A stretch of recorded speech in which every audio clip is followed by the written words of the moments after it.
Untuk Pak Medi bisa dimulai sekarang? Baik, silakan dibuka dahulu, Ibu. Oke, baik. Izin saya buka dulu ya, Pak. Baik, silakan. Assalamualaikum warahmatullahi wabarakatuh. Selamat sore, Waalaikumsalam. Pak Medi. Selamat sore, Bapak, Ibu, dan rekan-rekan peserta brevet pajak AB dan sertifikasi CTT.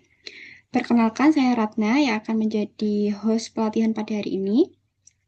Sebelum memulai pelatihan, alangkah baiknya kita berdoa menurut agama dan kepercayaan masing-masing. Berdoa dipersilahkan.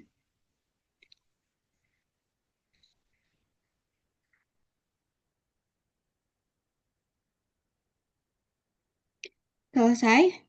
Untuk materi pelatihan pada sore hari ini adalah PPH Potput 21 yang akan disampaikan oleh Bapak Medi Eko Santoso, SE, CPTT, CTA. Untuk waktu dan layar, saya persilahkan. Monggo, Pak. Baik, terima kasih Ibu Ratna. Selamat sore rekan-rekan semua. Berjumpa kembali dengan saya ya. Setelah kemarin malam kita sudah diskusi mengenai PPh pasal 21 khususnya untuk wajib pajak orang pribadi. Dengan sebelumnya juga sudah rekan-rekan dapat materi ya dari instruktur yang sore kalau tidak salah mengenai BPOP.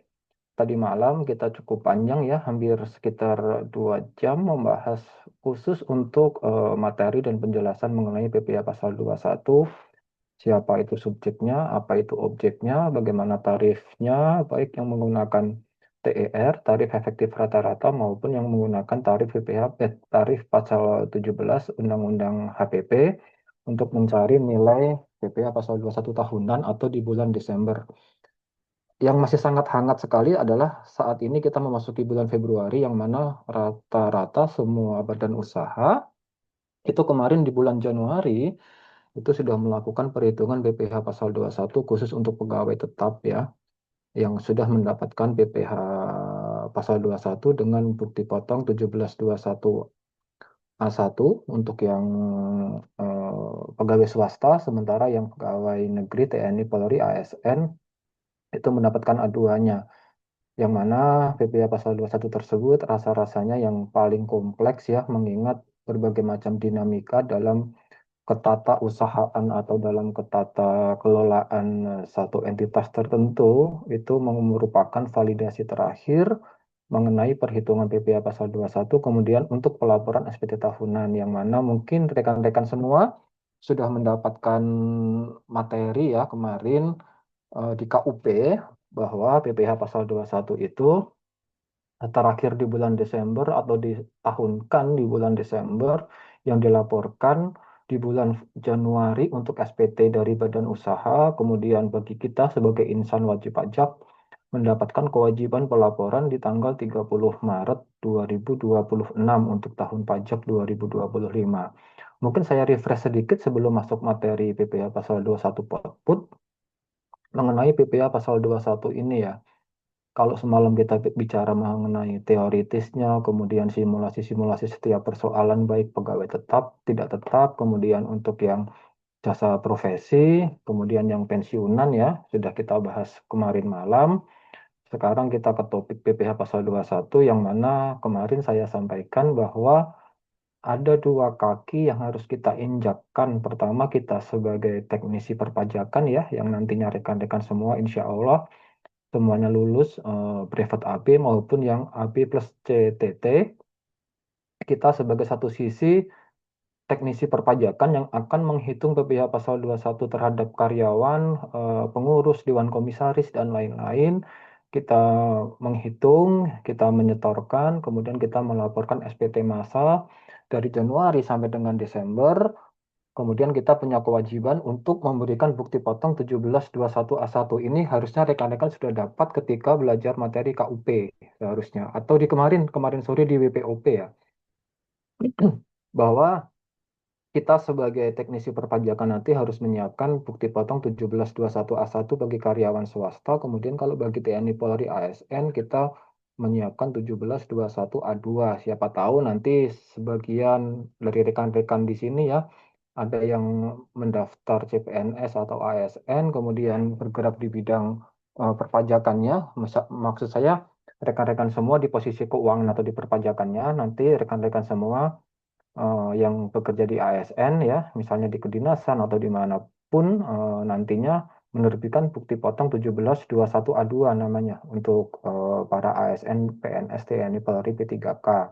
Sementara bagi rekan-rekan yang nantinya bekerja dalam satu badan usaha tertentu atau entitas swasta, itu nanti menerbitkan bukti potong 1721A1 namanya. Nah, itu kan baru kita bicara mengenai posisi kita sebagai teknisi perpajakan yang harus menyiapkan bukti potong. Kemudian kita kembali nih ke pijakan kaki kita yang satunya, bahwa kita sebagai insan wajib pajak mempunyai kewajiban juga untuk melaporkan SPT tahunan kita, yaitu 1770-nya kita atau SPT wajib pajak orang pribadi. Jadi dari bukti potong 1721A1 tadi itu, kita wajib melaporkan ke SPT tahunan kita 1770. Kalau sebelum tahun 2025 kita masih menggunakan DJP online, e-filing, e-form, yang kemarin malam saya sampaikan bahwa dinamika perpajakan sangat cepat berganti dari semula SPT manual, kalau masih ingat ya semalam, kemudian ada DJP online, e-filing, sampai ke e-form, itu kita dikategorikan menjadi tiga bagian. Pertama 1770 SS ketika pendapatan kita di bawah 60 juta, kemudian 1770S ketika kita di atas 60 juta dari satu pemberi kerja, sementara jika kita punya pekerjaan bebas, berapapun nilainya, itu kita wajib menggunakan 1770 polos, 1770. Di Cortex itu sudah tidak berlaku lagi bahwa semuanya menggunakan satu form khusus 1770. Adapun mengenai Pak perbedaannya apa nanti kalau saya di bawah 60 juta dalam setahun pendapatan saya, kemudian saya di atas 60 juta, atau bahkan kita mempunyai pekerjaan bebas di luar sebagai karyawan tetap, kita menggunakan tetap form 1770. Nanti ada fitur yang mana itu bisa memilih kita punya usaha bebas atau tidak, kita hanya bekerja dalam satu pemberi kerja atau bagaimana, nanti sudah ada pilihan checklistnya sehingga cukup menggunakan satu apa namanya satu SPT 1770. Nah, di kesempatan sore hari ini kita belajar langsung mengenai perhitungan PPh pasal 21. Ingat, karena rekan-rekan semua di sini brevet AB, memposisikan diri rekan-rekan bukan sebagai insan wajib pajak untuk melaporkan SPT tahunan rekan-rekan, bukan. Melainkan posisi kita sebagai CTT di sini atau brevet AB sertifikasinya, kita sebagai teknisi atau ahli perpajakan dalam satu entitas badan usaha tertentu. Baik itu kita di Kementerian Kedinasan, di BUMN, di swasta, kita harus bisa menghitung. Pertama, sorry saya revisi.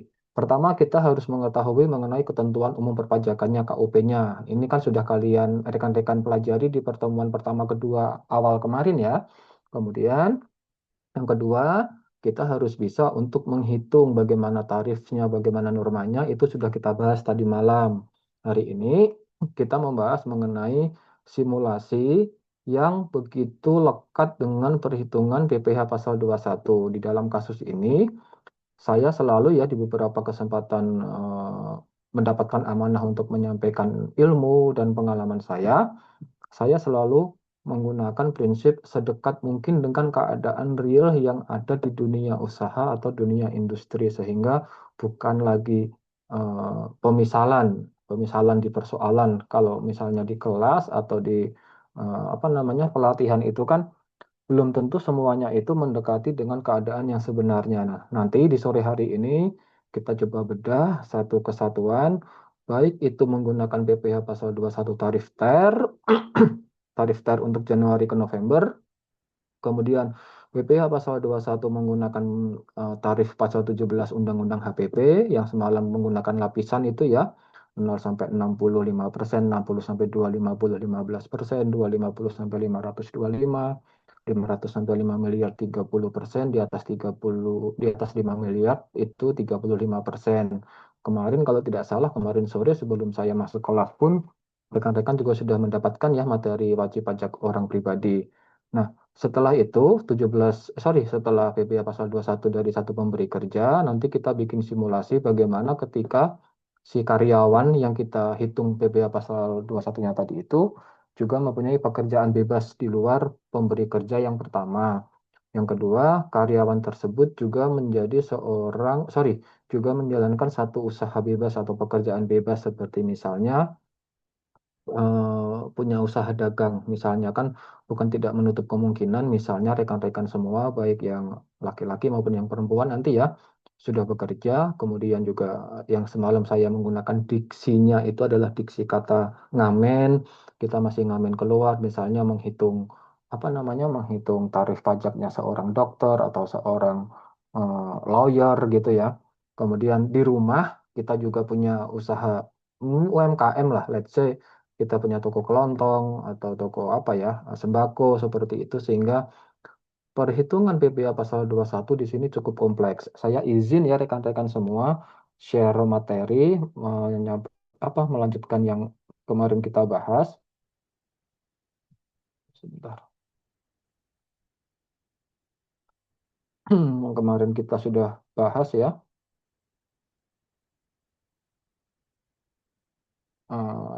Kita bicara kemarin itu. Oh, sebentar, saya mengutip materi dari narasumber sebelumnya yang sudah rekan-rekan pelajari kemarin sore di sini.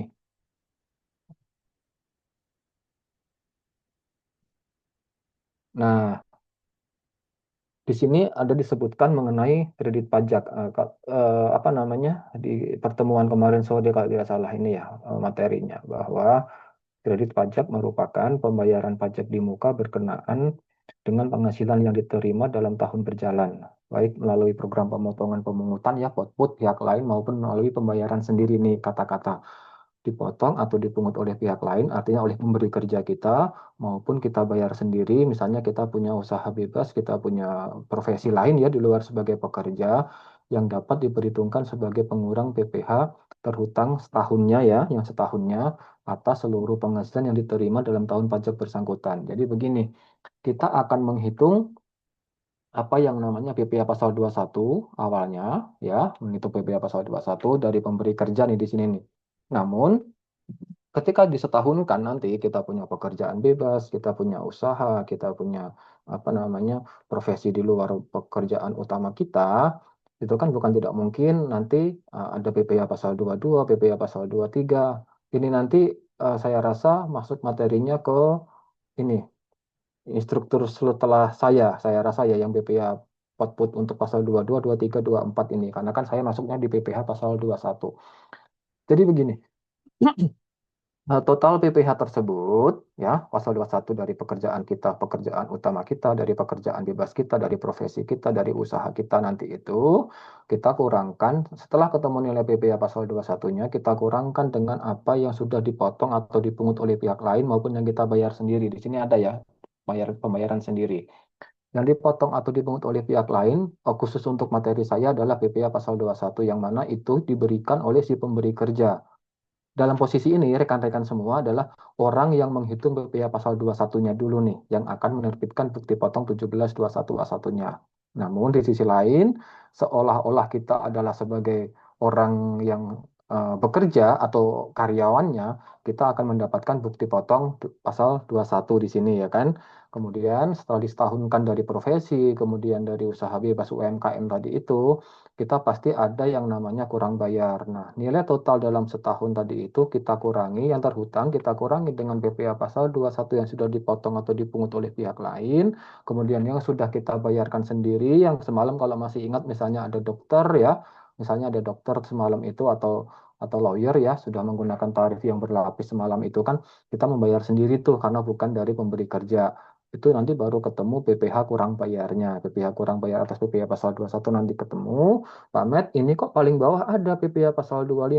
Nah, nanti kalian akan dapat materi yang lebih dalamnya ketika sudah masuk ke PPh potong pungut ya. Namun, karena ini juga apa ya bersinggungan dengan PPh pasal 21, saya spill di sini kenapa?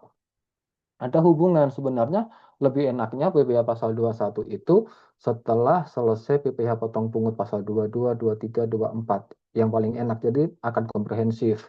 Namun tidak menjadi soal di kasus kita tidak masukkan PPh pasal 22, 23, 24 karena rekan-rekan belum dapat materinya. Kita langsung pakai PPh pasal 21-nya saja. Kalaupun nanti ada kasus ada PPh pasal 22, 23, 24, 4 ayat 2 misalnya yang non final gitu ya nanti kita bicaranya sudah lain lain konsep nih. Kita pakai konsep yang PPh pasal 21 dulu saja karena rekan-rekan belum dapat materi PPh pasal 22, 23 dan 24-nya.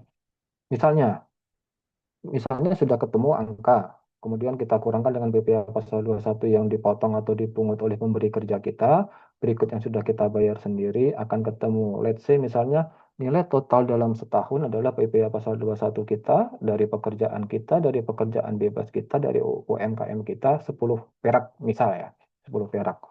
Yang dipotong oleh pemberi kerja yang paling atas di sini misalnya 3 perak. Kemudian yang sudah kita bayar sendiri, tadi kan 10 ya, kita kurangi 3. Yang sudah kita bayar sendiri sekitar 3 perak juga. Berarti kan yang dipotong pihak lain 3 perak, yang kita potong 3, yang kita bayar sendiri 3 perak.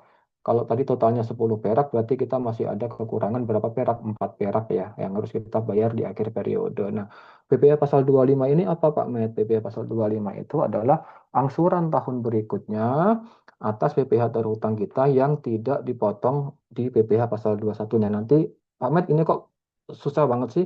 Nanti kita bicara di soal baru akan terlihat.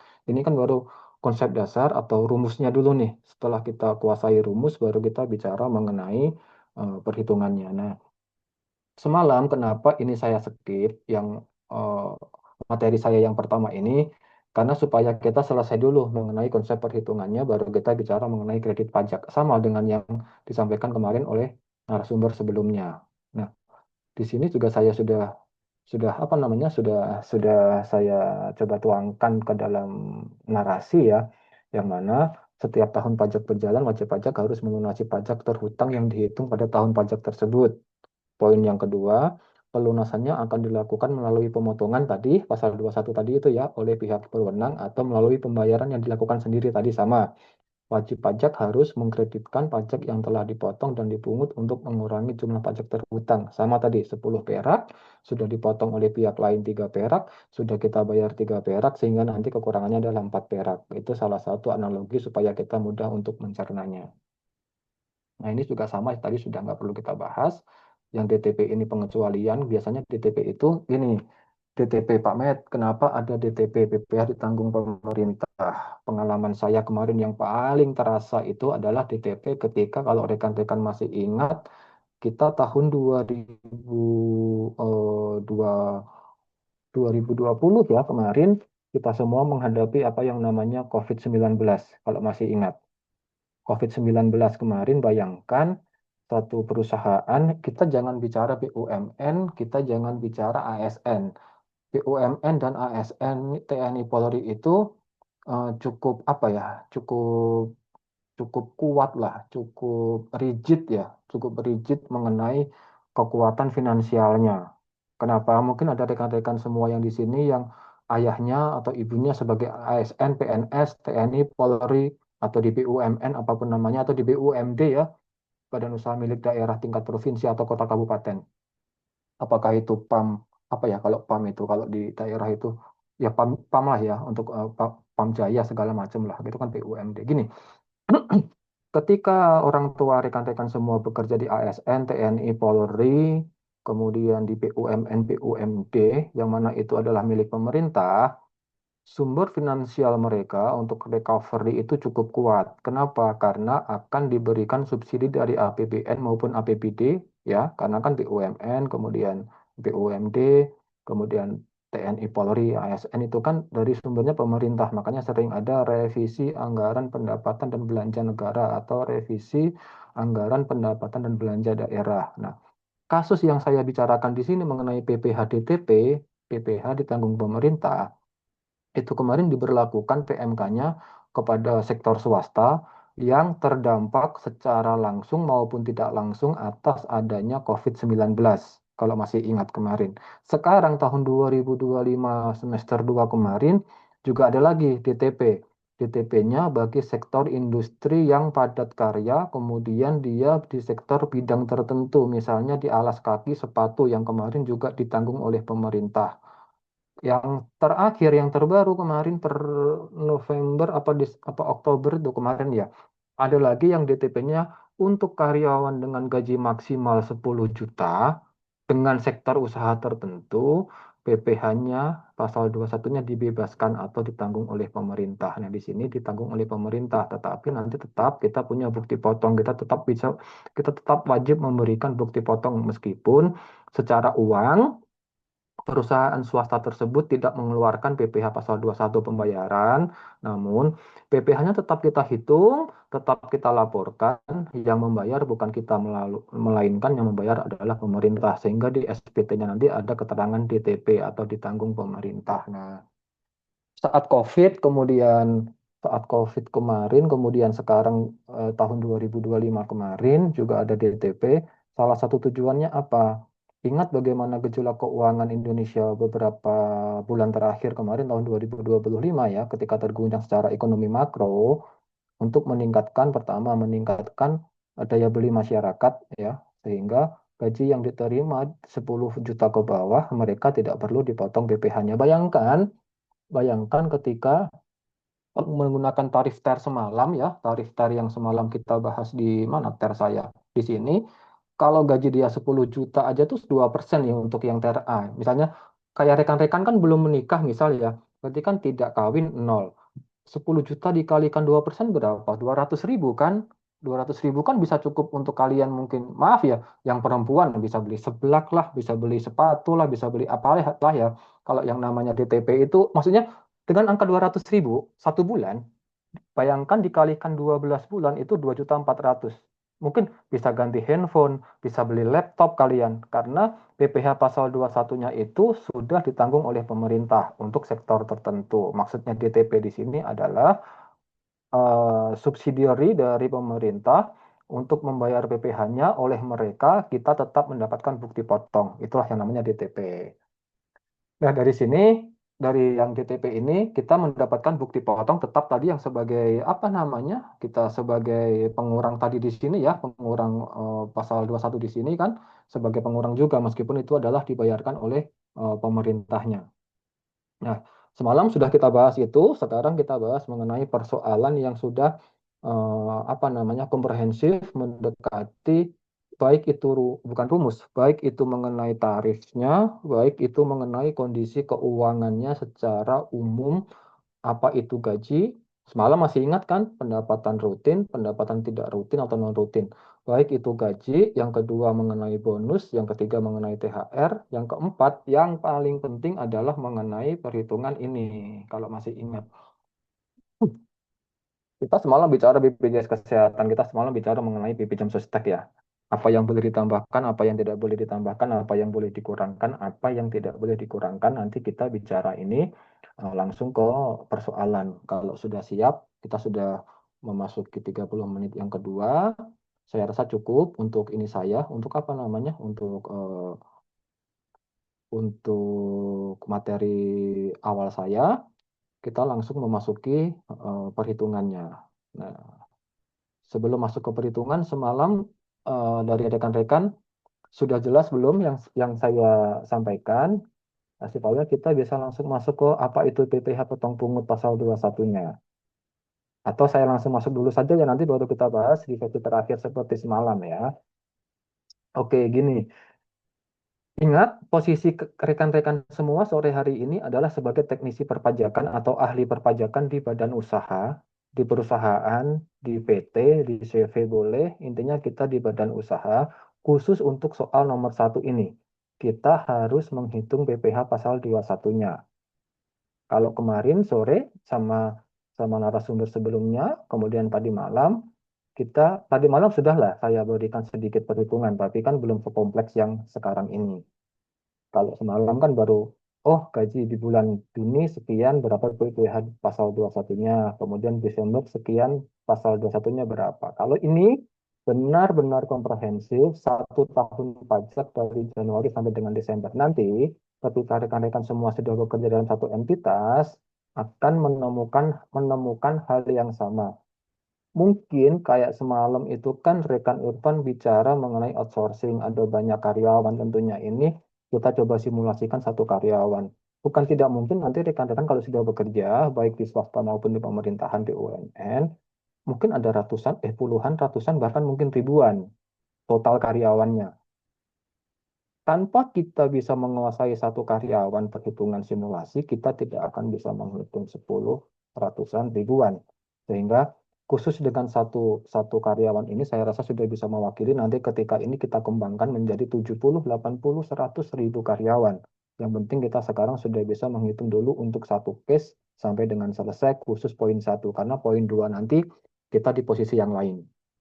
Oke, di poin satu ini kita sebagai teknisi atau ahli perpajakan dalam satu entitas, misalnya namanya Tuan Tony di sini adalah karyawan, kita berarti bekerja di PT Andalan Semua Makhluk di sini berarti ya. Tuan Tony adalah karyawan yang sudah menikah, K berarti belum memiliki anak, berarti K0 sudah memiliki NPWP. Rincian gaji, tunjangan, premi, ini masuk soal kita yang semalam nih. Ada tunjangan, ada premi di sini ya, di sini. Ada tunjangan dan premi yang diperoleh selama tahun 2024. Ingat, tahun 2024 kita sudah wajib menggunakan TER, tarif efektif rata-rata, untuk menghitung PPh pasal 21 khusus untuk masa Januari sampai dengan November. Semalam ya, karena kalau Desember kita menggunakan tarif pasal 17 Undang-Undang HPP.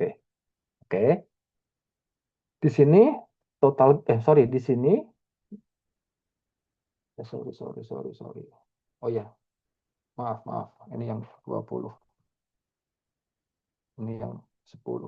Sorry.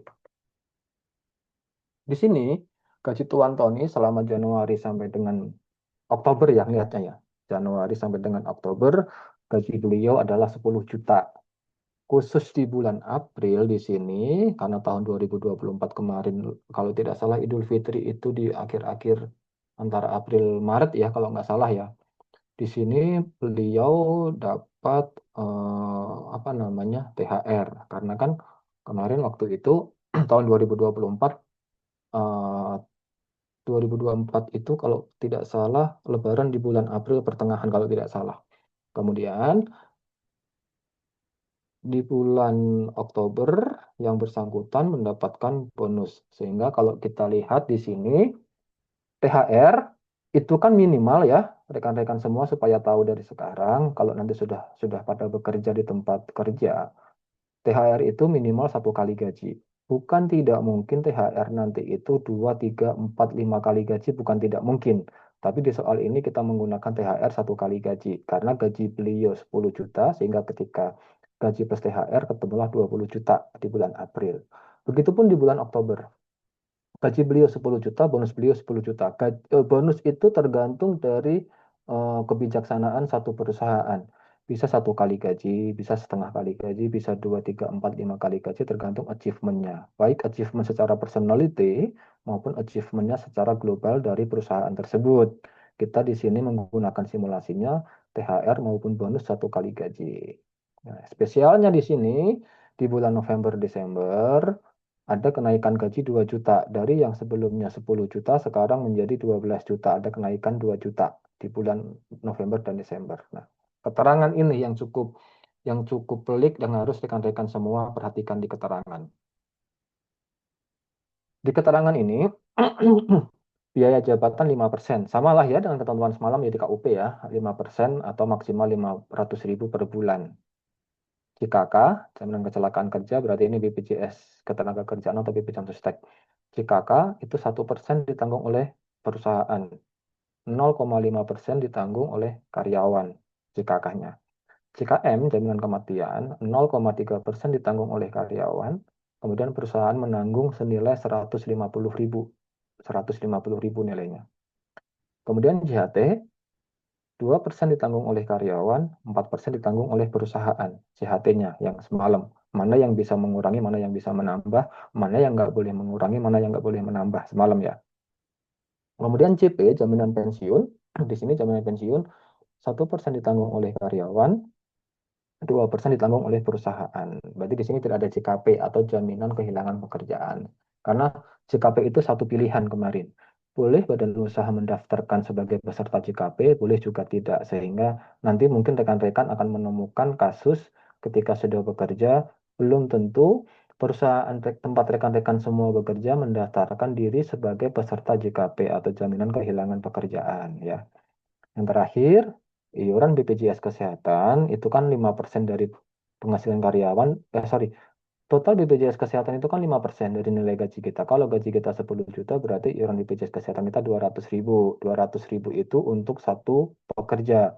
Sebagai tambahan informasi buat rekan-rekan semua ya, mungkin yang sudah bekerja atau yang sudah menikah di sini. Jadi begini, ketentuan, kalau semalam kita bicara jam sostek, kita sekarang bicara BPJS Kesehatan. BPJS Kesehatan itu nilainya 5% dari nilai gaji kita untuk satu pekerja. Kalian tahu, rekan-rekan tahu tidak manfaatnya BPJS Kesehatan itu apa? Jangan kita bicara mengenai intriknya bahwa ini susah untuk antri. Sekarang sudah ada antrian online. Bukan. Kita nggak akan masuk ke dalam ranah atau garis itu. Kita bicara mengenai manfaatnya. 5% di sini dipotong dari gaji yang mana 1%-nya itu kita yang bayar, 4%-nya yang membayar itu oleh perusahaan atau pemberi kerja. Manfaatnya dengan dipotong 5% terhadap kita bisa menanggung maksimal itu sampai ke 4 tanggungan. Yang satu, kalau sudah menikah ini maksud saya ya. Satu diri kita sendiri sebagai pekerja, satu istri kita atau suami kita kalau yang bekerja adalah seorang istri. Kemudian maksimal 3 anak ditanggung. Berarti dengan nilai misalnya gaji 10 juta, let's say seperti kasus di atas, iuran BPJS kesehatannya adalah 200 ribu karena 10 juta dikalikan 5%.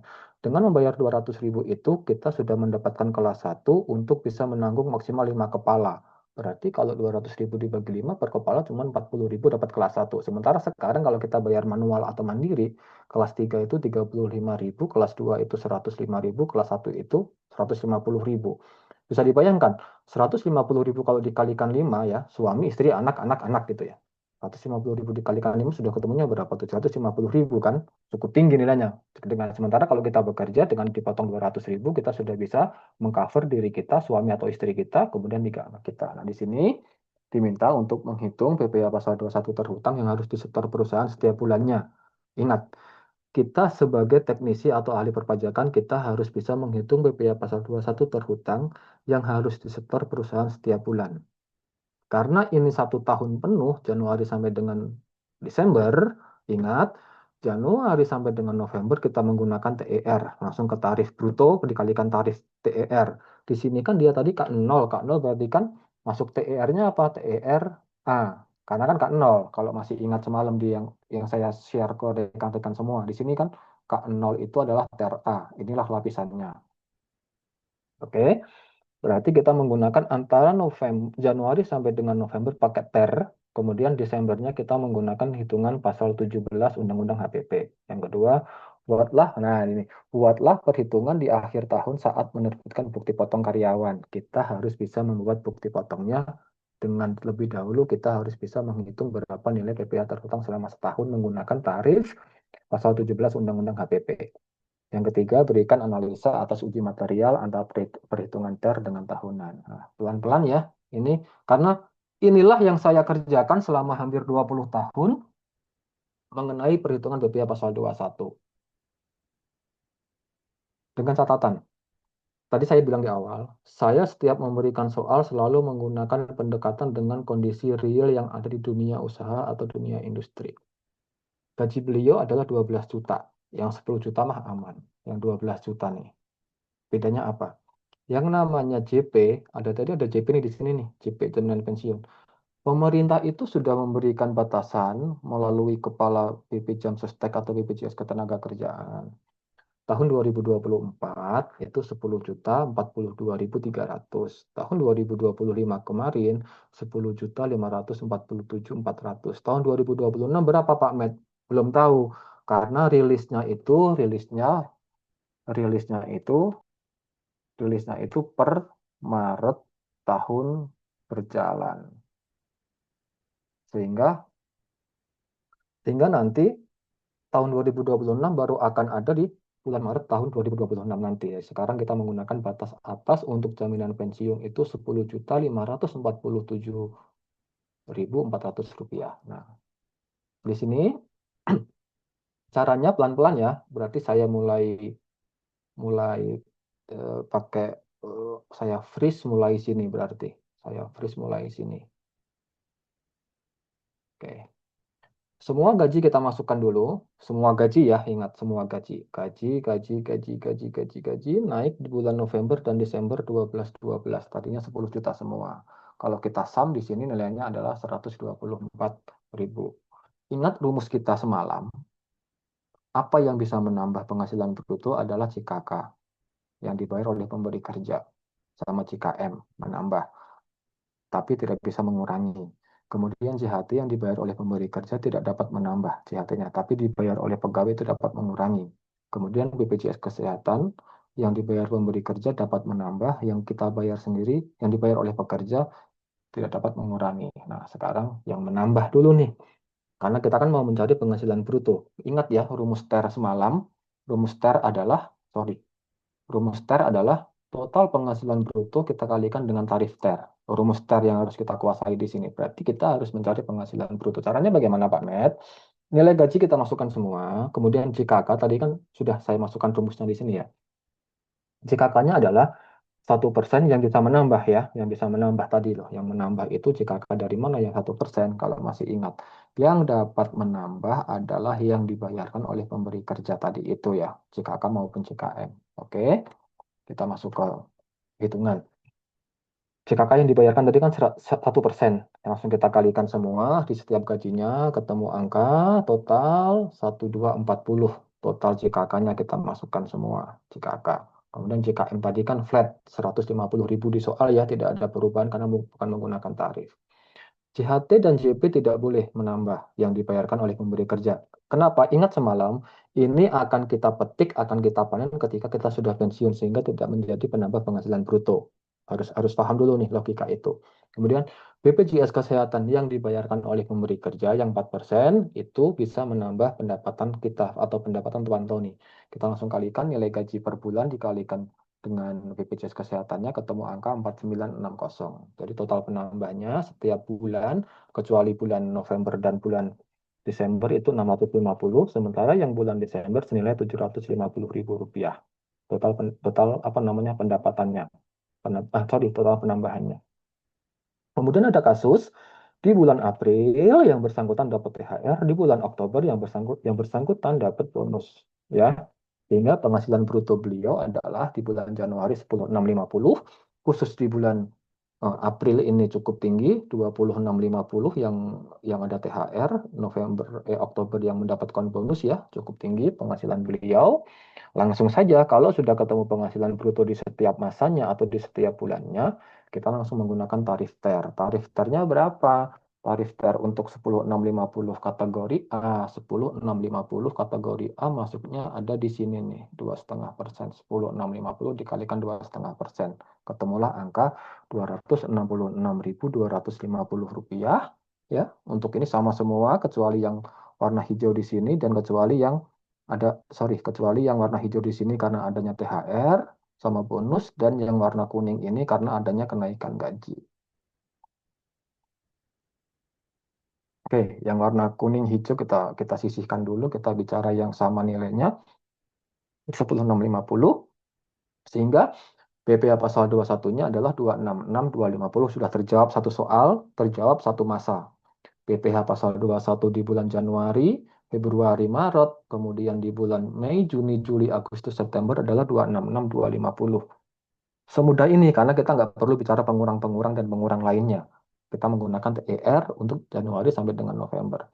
Khusus di bulan April karena adanya karena adanya THR dan adanya bonus di bulan Oktober di sini, kita langsung menggunakan berapa sih nilai dia? Kan tadi dia TRA dengan nilai 26.50, itu jatuhnya ada di 26.50, ada di 26.50.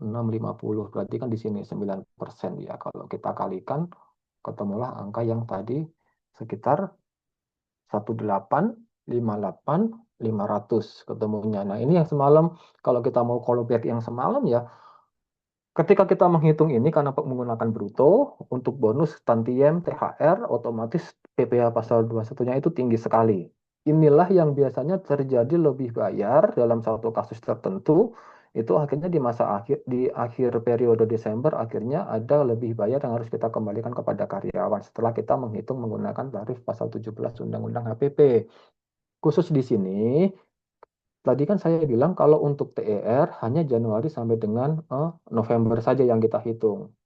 Untuk PPh pasal 21, tarif pasal 17 yang berlapis, yang menggunakan lapisan ini, nanti ini kita hitungnya ketika di Desember. Yang setidaknya sekarang kita sudah ketemu nih, total PPh pasal 21, Januari sampai dengan November nilainya adalah 6165.750. Nah, soal yang kedua tadi itu kan bagaimana nilai PPh pasal 21 di akhir periode yang B kalau masih ingat soalnya sebelum saya freeze file saya tadi ya di atas tadi itu.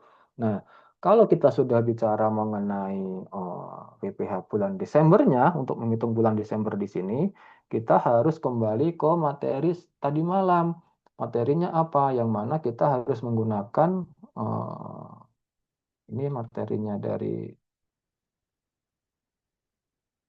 tadi kayaknya ada di sini sebentar. Hmm. Nah, ini apa namanya? Kita harus mau nggak mau sudah menggunakan PTKP, menggunakan pengurang yang ada di sebentar ya saya. Nah, ini nih. Kalau sudah menggunakan PPh pasal 21 Desember, kita harus melakukan penghitungan berdasarkan total pendapatan bruto, kita kurangi biaya jabatan, kita kurangi biaya CHT atau THT-nya yang kita bayar sendiri, baru ketemu penghasilan itu, kita kurangi dengan PTKP. PTKP dia tadi Kak 0 ya, berarti kan 54 juta ditambah dengan 4.500.000 ketemu 58.500 kita cari penghasilan kena pajak baru digunakan pasal 17 malam yang kita bicarakan di tadi malam ini nih ya kan. Nah sekarang kita mau mencari tarif pasal 17-nya berarti kalau kalau menjawab persoalan mengenai mengenai soal yang sebelumnya di sini buatlah PPh pasal 21 terhutang yang harus disetor perusahaan setiap bulannya sudah ketemu. Rekan-rekan semua sudah ketemu. Nilainya adalah setiap bulan kecuali bulan April sama Oktober adalah 266.250. Khusus di bulan April itu 185.8.500. Begitupun untuk yang bulan Oktober 185.8.500. November kan ada kenaikan gaji dari semula 266.250 ketemunya 318.750. Nah, sekarang bagaimana perhitungan di akhir tahun pajak atau di Desember 2024 untuk kita menerbitkan bukti potong 1721A1-nya. Ingat tadi rumusnya, penghasilan bruto ya, kita kurangi dengan biaya jabatan, kita kurangi dengan CHT atau THT-nya, ketemu penghasilan neto, kita kurangi dengan PTKP kita, baru ketemu penghasilan kena pajak, baru kita kalikan dengan tarif pasal 17 Undang-Undang HPP. Berarti TER A, rekan-rekan, hide dulu aja nih TER A-nya. TER A-nya kita hide dulu ya, TER A-nya kita hide dulu. Kita sekarang menghitung khusus Desember adalah total tadi gaji, kita tambahkan tunjangan rumusnya ya tadi ya, ketemu gaji bruto, kita tambahkan dengan THR gaji tantiem dan THR bonus tantiem dan lain-lain, ketemu penghasilan bruto di sini, kita sekarang mencari pengurangnya. Pengurangnya adalah biaya jabatan. Masih ingat rumusnya 5% atau maksimal nih kan, 5% atau jika di atas 500.000 maksimal 500.000. Jika di bawah 500.000 ketemunya langsung dikalikan dengan 5%. 5% dikalikan 10 juta ketemunya berapa? 5%-nya itu. Kan 5%.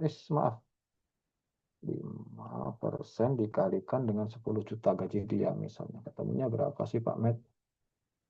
500.000 persis. Berarti nggak ada yang ada revisinya. Cukup menggunakan batas atas dia. Namun untuk yang di bulan ini, di bulan apa namanya? Di bulan November Desember ketemunya kalau 5 kali 12 itu kan 600.000 ya. Berarti langsung kita maksimal di angka 500.000. Biaya jabatan sudah masuk sebagai pengurang.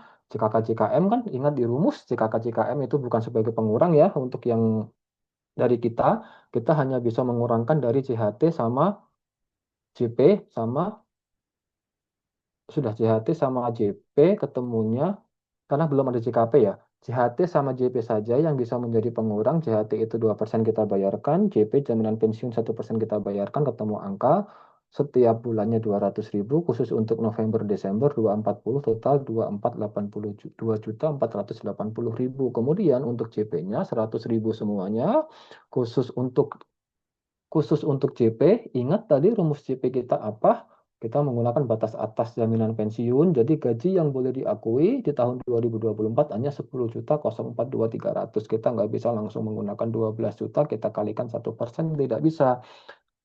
Artinya kita harus menggunakan maksimal adalah di angka, saya pakai if di sini ya, maksimal di angka 10.042 tadi itu, ketemulah angka 100.423 karena maksimal sekali itu hanya 10 juta tadi ya, 10.004.200. Padahal kan kalau 1% ketemunya berapa dari 12 juta? Sekitar 120.000 kan, tapi nggak bisa. Pemerintah itu sudah memberikan batas maksimum untuk JP tahun 2024 adalah 10.042.300 tadi itu. Sehingga kita tidak bisa langsung 1% dikalikan dengan nilai gaji kita karena ada buffer yang nggak boleh kita lewati. Nah, sudah total pengeluaran dari mulai biaya jabatan, dari mulai JKK, sorry, biaya jabatan JHT JP itu sudah ketemu lah total pengurangannya 9 juta ya di paling bawah ini ya 9.680.846 dalam 1 tahun. Penghasilan itu dia berapa? Langsung ketemu di sini total penghasilan bruto kita kurangi dengan pengurang berarti penghasilan neto dia setiap bulannya itu 9.850 kecuali yang ada THR, ada bonus di sini THR bonus ya yang tadi kita sudah bahas. Tadi THR bonus warna hijau kalau nggak salah ya. Kemudian untuk yang kenaikan gaji ada eskalasi di bulan November, Desember itu ada kenaikan tadi itu. Jadi total dalam satu tahun harusnya nanti penghasilan itu dia ketika kita bikin bukti potong 1721A1 adalah 142.319.154. Nah, ini angka-angka ini termasuk yang tadi ini special case ini saya menggunakan pendekatan seperti apa yang terjadi di dunia usaha atau dunia industri ketika nanti rekan-rekan harus terjun sebagai ahli perpajakan di satu bidang usaha tertentu. Jadi tidak lagi menggunakan pemisalan atau saya menggunakan soal asal tulis, tidak. Saya coba menggunakan pendekatan sesuai dengan kejadian yang sebenar-benarnya ada di dunia industri. Nah, kalau sudah tadi kan kita baru ketemu penghasilan neto. Rumusnya tadi apa? Penghasilan bruto ditambah dengan segala macam tunjangan, ketemu penghasilan, sorry, gaji ditambahkan dengan segala macam tunjangan, ketemu penghasilan bruto, kemudian kita kurangkan, ketemu penghasilan neto, setelah itu baru kita cari PTKP-nya, dari PTKP kita cari PPh pasal, tarif pasal 17 Undang-Undang HPP-nya. Oke, sudah paham sampai di sini ya. Saya lanjutkan. Tadi sudah ketemu nih gaji total gaji sekian, bonus sekian, 144 totalnya ya kalau kita menggunakan apa namanya perhitungannya. Kemudian ada segala macam JKK JKM tunjangan tadi itu. Ini cuma kita ngambil dari atas tadi yang sudah kita hitung secara manual ya. Sudah ada iuran BPJS kesehatannya ketemu 8 juta di sini. Total penghasilan bruto dia adalah 152 juta sama pengurangnya adalah biaya jabatan dia adalah maksimal 6 juta ya setahun karena 500.000 semuanya meskipun ada yang seharusnya di atas 500.000 tapi buffer kita di angka 500.000. Setelah ketemu biaya jabatan, ketemu JHT yang kita bayarkan, pengurang dari JP yang kita bayarkan, total pengurang kita 9.680.846, sehingga penghasilan itu kita adalah 142.319.154. Harusnya sama di sini, 142 sekian tadi. Nah, 142.319.154.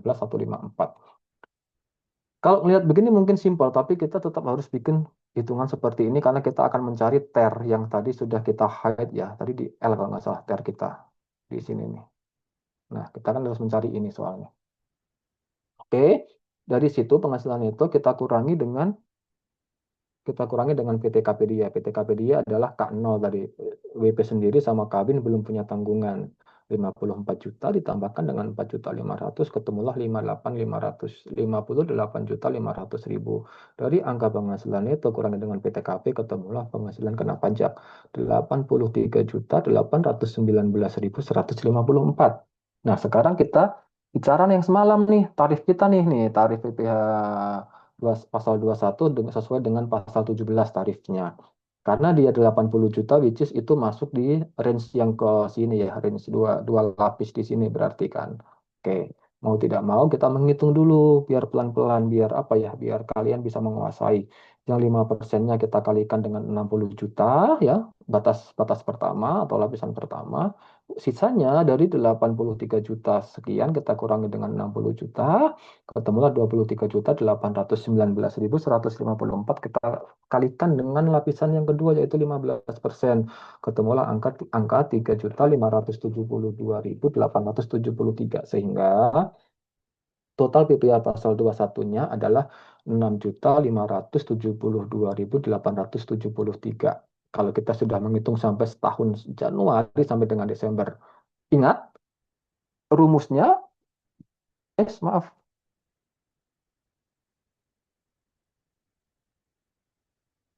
rumusnya adalah, ingat rumus kita tadi, yang kita kurangkan apa? Total PPh pasal 21-nya yang kita kurangi sampai dengan November. November tadi kita sudah menghitung total kesemuanya. November tadi berapa? TER kita adalah 6165.750, sehingga total PPh pasal 21 menggunakan tarif pasal 17 ketemu 6.572.000, ya. Di sini yang sudah kita bayarkan adalah 6165.750 didapat dari Januari sampai dengan November sesuai dengan TER. Kita masih ada kurang bayar di Desember sekitar 407.123 rupiah.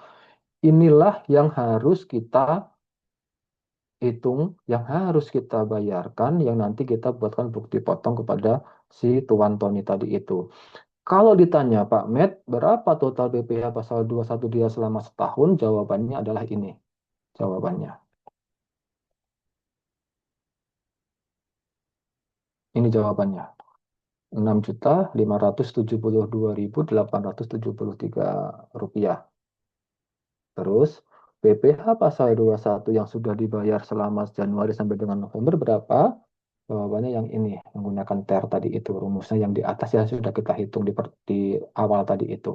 Ini yang menggunakan TER, yang kurang bayar masih ada 407.123 rupiah. Kalau kita uji materialnya, kalau TER, rumus TER itu ketemu 6165, ingat, ini hanya Januari sampai dengan November 2024. Ini tahunan dari Januari sampai dengan Desember 2024. Kalau pakai uji material di sini berarti ada kekurangan bayar. Pak Med, kenapa kok tidak seperti yang Pak Medi kemarin sampaikan?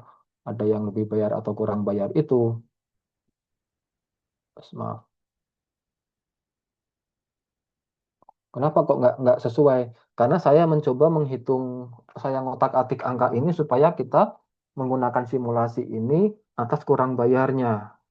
Kalau nanti lebih bayar, akan lebih kompleks materi kita kalau sampai lebih bayar. Kenapa? Harus ada yang kita minta pengembalian. Kita harus mengembalikan kepada karyawan. Kita bicara ini yang umum di materi, saya gunakan pendekatan dengan nilai yang bisa akhirnya kurang bayar. Nah, ini ingat, soal nomor satu tadi di atas ini kita sebagai posisinya kita sebagai pekerja atau karyawan, ya, kita sebagai karyawan kita berposisi menjadi seorang ahli pajak atau teknisi perpajakan.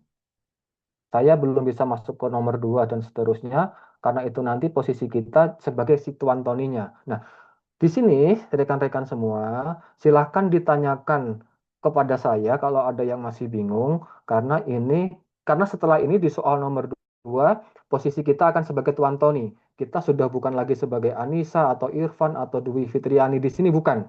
Kita akan menjadi Tuan Tony nanti setelah ini. Nah, khusus ini kita sebagai diri kita sebagai ahli pajak, sebagai teknisi pajak kita menghitung PPh pasal 21 Januari November menggunakan TER, PPh pasal 21 Desember kita menggunakan tarif pasal 17 Undang-Undang HPP dikurangi dengan TER yang sudah kita bayarkan selama Januari sampai dengan November pakai pendekatan CKK, CHT, JP, BPJS Kesehatan. Nah, silakan ditanyakan sebelum kita masuk memposisikan diri kita sebagai kaki yang satunya lagi sebagai Tuan Tony kita setelah ini. Silakan, silakan open mic sekarang yang akan bertanya sebelum kita masuk ke nomor 2. Silakan siapapun saya persilakan untuk bertanya.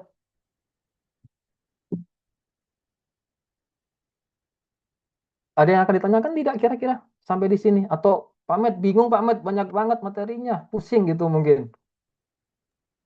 Nggak apa-apa. Izin bertanya Bapak. Silakan Aulia Rizky Maurida. Silakan, silakan. eh Jujur ya Pak, ini Ya, materi ini kan baru kami dapatkan ya. Soalnya di perkuliahan kami itu menggunakan apa namanya? Langsung pasal 17 gitu loh Pak. Enggak yang oke, Januari sampai November itu pakai memakai tes. TER gitu. Langsung pakai yang PPh pasal 17. Nah, Ya. mungkin ada sedikit perbedaan dan itu juga sedikit kok beda ya dari saya sendiri pun seperti itu. Jadi itu yang benar itu berarti yang Januari sampai November itu kita pakai TER, yang Desember kita baru pakai yang PPh pasal 17 seperti itu, Pak. Oke, benar. Tergantung soalnya, rekan Aulia Rizky ya. Kalau soalnya itu tahun pajak 2023 dan sebelumnya, itu kita menggunakan tarif pasal 17 harus diingat. Ya, harus diingat. PMK-nya, PMK 68 ya, 168, mulai Januari tahun 2024 dan seterusnya sampai ada perubahan PMK atau mungkin sampai ada perubahan Menteri Keuangan atau DJP-nya ganti kepala DJP, itu kita masih tetap menggunakan PMK 168 ya, yang di materi saya kemarin ini loh. Materi saya kemarin malam, mana ya? Nah, di sini nih. Oh, PMK 58, ya, PMK 168, kemudian pakai PP nomor 58 di sini, tarif ternya. Jadi begini, PP nomor 58, PMK 168 2023 ini diundangkan atau di apa ya namanya, disampaikan kepada seluruh masyarakat Indonesia itu mulai 1 Januari tahun 2024 dan seterusnya sampai kapan saya juga belum tahu sampai perubahan peraturan nantinya 1 Januari 2024 wajib menggunakan TER, wajib hukumnya. Jadi nanti rekan-rekan semua lihat dulu soalnya tahunnya tahun berapa. Di sini kan saya bikin tahun 2024 nih, ya kan di Excel. Jadi kita harus menggunakan TER. Kenapa saya pakai TER? Bayangkan, di sini kan ada Anissa, ada Irfan, ada Alia, ada Aulia Rizky yang di screen saya ya, yang langsung kelihatan di sini loh ya. Saya bicara, bukan saya berarti ini memilih-milih. Nanti itu kan rekan-rekan akan bekerja sekitar 1-2 tahun yang akan datang. Ya enggak, logikanya. Ya kan, sekarang rekan-rekan masih kuliah. Terus sekarang ikut kami brevet AB plus CTT. Which is itu kan preparation kalian untuk 1-2 tahun ke depan ketika lulus kuliah. Ya tidak? Ketika kalian lulus kuliah, kan sudah tahun 2000, let's say 2027, 2028 dong. Artinya kita menggunakan apa? TER. Kita sudah tidak menggunakan lagi pasal 17 untuk Januari sampai dengan November. Kecuali nanti rekan-rekan ada yang bekerja di KAP, ada yang bekerja di akuntan publik, ada yang bekerja di konsultan pajak. Kliennya mereka, kliennya si KAP, kliennya si konsultan pajak itu punya kasus pajak tahun 2023 dan sebelumnya. Yang semalam saya bilang, usia dokumen pajak itu 5 tahun. Ya kan? Berarti kalau punya klien, misalnya maaf nih ya, ada rekan-rekan di sini yang ternyata nanti kerjanya itu menjadi asisten konsultan pajak atau menjadi asisten KAP, misal. Bukan tidak mungkin ketika rekan-rekan nanti lulus tahun 2026 ini, kemudian kerja langsung ya, fresh graduates menjadi asisten konsultan pajak, berarti tahun 2026 akhir nanti, usia dokumen itu adalah 2026 kurangi 5, 2021. Ya kan? Berarti kalau sampai dapat klien tahun 2021 sampai dengan tahun 2023, kita menggunakan tarif pasal 17, yang dikurangi PTKP, dikurangi biaya jabatan, dikurangi dengan ini itu tadi. Tapi kalau ternyata klien kalian nanti tahun rekan-rekan nanti maaf saya rekan-rekan nanti kliennya adalah tahun 2027 sesuai dengan masa kelulusan rekan-rekan semua, kita sudah menggunakan TER. Di soal ujian saya nanti pun pakai TER. Kenapa? Karena saya menggunakan tahun pajak 2024 dan seterusnya sampai dengan saat ini. Paham sampai di sini? Sudah paham, Bapak. Terima kasih. Oke, nggak apa-apa kalau misalnya bingung Pak Med kok bikin saya bingung. Saya di kelas pakai pasal 17. Ini kok brevet Pak Med datang-datang icik-icik 2 hari ngubah tatanan kehidupan saya. Enggak. Jadi saya menggunakan pendekatan apa yang tadi saya bilang. Saya menggunakan pendekatan apa yang ada di dunia industri. Kalaupun ada perbedaan, itu tergantung materi pajaknya tahun berapa. Ya, kalau kita sudah ketemu Januari sampai dengan November, kita sudah bicara Desember untuk tahunan menggunakan pasal 17 Undang-Undang HPP, kita kurangi dengan nilai untuk mencari masa Desembernya. Kita sudah ketemu tahunan kita berapa tadi itu di sini ya. Sudah ketemu tahunannya yang warna orange. 6572873 sudah ketemu TER kita Januari sampai dengan November.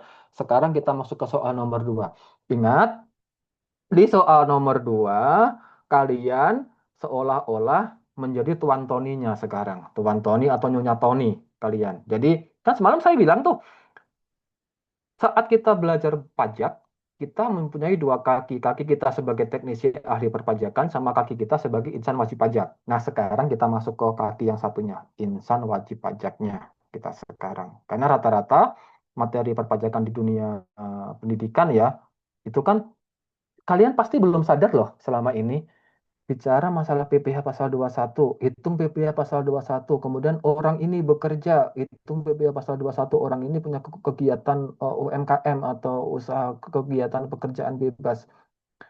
Kalian kan hanya disuruh menghitung, menghitung, menghitung, menghitung biasanya. Tapi kan kalian tidak pernah diberikan arahan bahwa posisi kita sebagai siapanya sih ini? Sebagai usaha, sorry, sebagai perusahaan yang memberikan hitungan pasal 21, kemudian menyetorkan, melaporkan, atau kita sebagai pekerja itu sendiri, yang mana kita adalah orang yang mendapatkan gaji yang dipotong PPh pasal 21-nya yang juga punya kegiatan bebas. Ya kan? Selama ini kan dosen atau misalnya narasumber pasti kan ngasih materi, kemudian tidak ngasih mungkin belum memberitahu secara lengkap posisi kita itu sebagai siapanya ini gitu loh. Nah, nomor satu ini posisi kita sebagai teknisi pajaknya. Kita menghitung PPh pasal 21 dari apa tadi PT-nya itu andalan tadi ya, adalah semua makhluk lah kita. Nah, sekarang kita di nomor dua nih. Nomor dua adalah kita sebagai Tuan Toninya. Nah, nih kata-katanya nih. Tuan atau Nyonya Toni, karena di sini juga ada yang perempuan ya. Tuan atau Nyonya Toni, selain bekerja di PT Andalan Semua Makhluk sebagai karyawan tetap, Tuan atau Nyonya Toni juga bekerja sebagai pengajar ahli. Nah, ngamen dong sebagai pengajar ahli di sebuah lembaga sertifikasi ahli pajak Indonesia. Kayak saya nih sekarang, saya tadi pagi kerja, saya dapat gaji, saya dapat PPh pasal 21 A1-nya dong. Sore hari ini, saya ngamen dong kepada rekan-rekan semua, saya ngasih materi, diberikan amanah tanggung jawab untuk menyampaikan satu materi seperti ini, saya berarti kan ngamen sebagai ahlinya dong di lembaga sertifikasi ATPI, kan begitu. Berarti dengan upah atau gaji yang diterima sebesar 70 juta total gajinya, total honornya lah mungkin di sini ya. Ingat, ini selama tahun 2024, 70 juta ini bukan berarti satu kali, satu bulan 70 juta enggak. Kan tadi kan di soal kita kan tahun 2024, berarti ini kita kumulatifkan. Ingat semalam dokter bagaimana kumulatif kan? Dari soal pendapatan, pendapatan, pendapatan kita bikin kumulatifnya kalau masih ingat. Nah, pertanyaannya di pasal 3 ayat 2 PMK 168 tadi itu mengenai perhitungan PPh pasal 21 atau pajak penghasilan atas kegiatan tertentu atau atas kegiatan apa atas ini bebas. Apakah tenaga ahli dihitung menggunakan tarif TER? Yang kedua, hitunglah berapa PPh terhutang pada bukti potong. Ingat semalam saya ada nggak bicara TER pas kita bicara masalah dokter? Enggak kan? Langsung menggunakan tarif bruto ya, kita kalikan dengan lapisan, kan begitu. Nah, khusus untuk ini, untuk apa namanya tenaga ahli kan semalam ada tuh saya kalau nggak salah di slide mungkin 3 atau 5 terakhir ya tenaga ahli ya yang langsung pendapatan bruto untuk mencari pendapatan itu adalah 50% dikalikan pendapatan bruto kita kalikan tarifnya 5%. Masih ingat yang semalam ya? Ada tuh di slide yang saya share di apa di WA group tadi malam. Oke, total 70 juta, berarti kita sekarang adalah sebagai Tuan Nyonya Toni, kita sebagai ahli di sebuah lembaga sertifikasi, dapat honorarium atau dapat ini senilai 70 juta dalam setahun, berarti kita harus mencari berapa pendapatan itu kita. Pendapatan itu kita adalah 50%-nya dari pendapatan bruto kita langsung ketemu. Kalau tadi kan pendapatan itu adalah gaji ditambahkan penghasilan, sorry, gaji ditambahkan dengan tunjangan, ketemu penghasilan bruto, kita kurangi dengan segala macam JHT, dikurangi dengan JP, dikurangi dengan biaya jabatan, baru ketemu penghasilan itu. Yang tadi di atas nih. Sekarang kita nomor duanya sebagai tenaga ahli, kita nggak usah rungsing-rungsing, kita nggak usah puyeng, langsung saja penghasilan bruto kita kalikan 50% ketemu penghasilan itu. Langsung kita kalikan tarif yang 5% ketemu berapa? 1.750. Berarti PPh terhutangnya dari 70 juta tadi itu adalah 1.750.000. That's it, selesai di situ. Sudah. PPh pasal 21 sebagai tenaga ahli. Langsung begini. Nanti soal ujian kalian juga seperti ini ya. Disiapkan mentalnya kalian ya. Mental sama ingatan yang paling penting. Kalau mental doang nggak akan bisa selesai. Harus ada ingatannya kan. Oke, di sini sudah ketemu. Nah, nomor 3 nih. Tuan atau Nyonya Tony selain pengajar tadi di lembaga apa lembaga sertifikasi, beliau juga sebagai dosen tidak tetap di salah satu universitas. Maaf, sebentar, sebentar.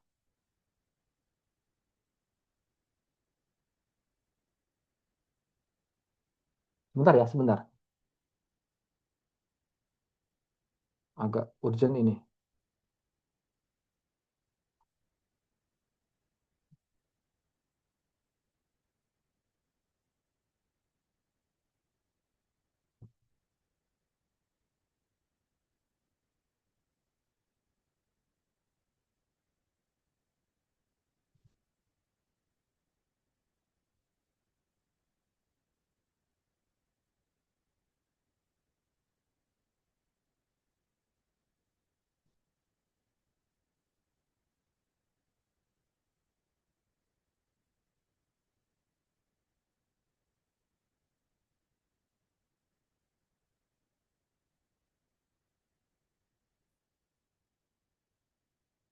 Oke, sorry, agak sedikit terganggu.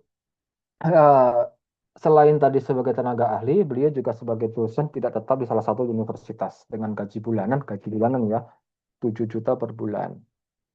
Sebagai dosen tidak tetap, berarti di sini. Hitunglah PPh pasal 21 terhutang pada bukti potong. Berarti tadi dia sebagai pekerja, di hari-hari tertentu dia juga sebagai tadi itu lembaga sertifikasi, di hari-hari atau mungkin di malam harinya beliau sebagai dosen tidak tetap di salah satu universitas. Mungkin ini misalnya untuk kelas karyawan, let's say seperti itu sajalah ya di sini ya.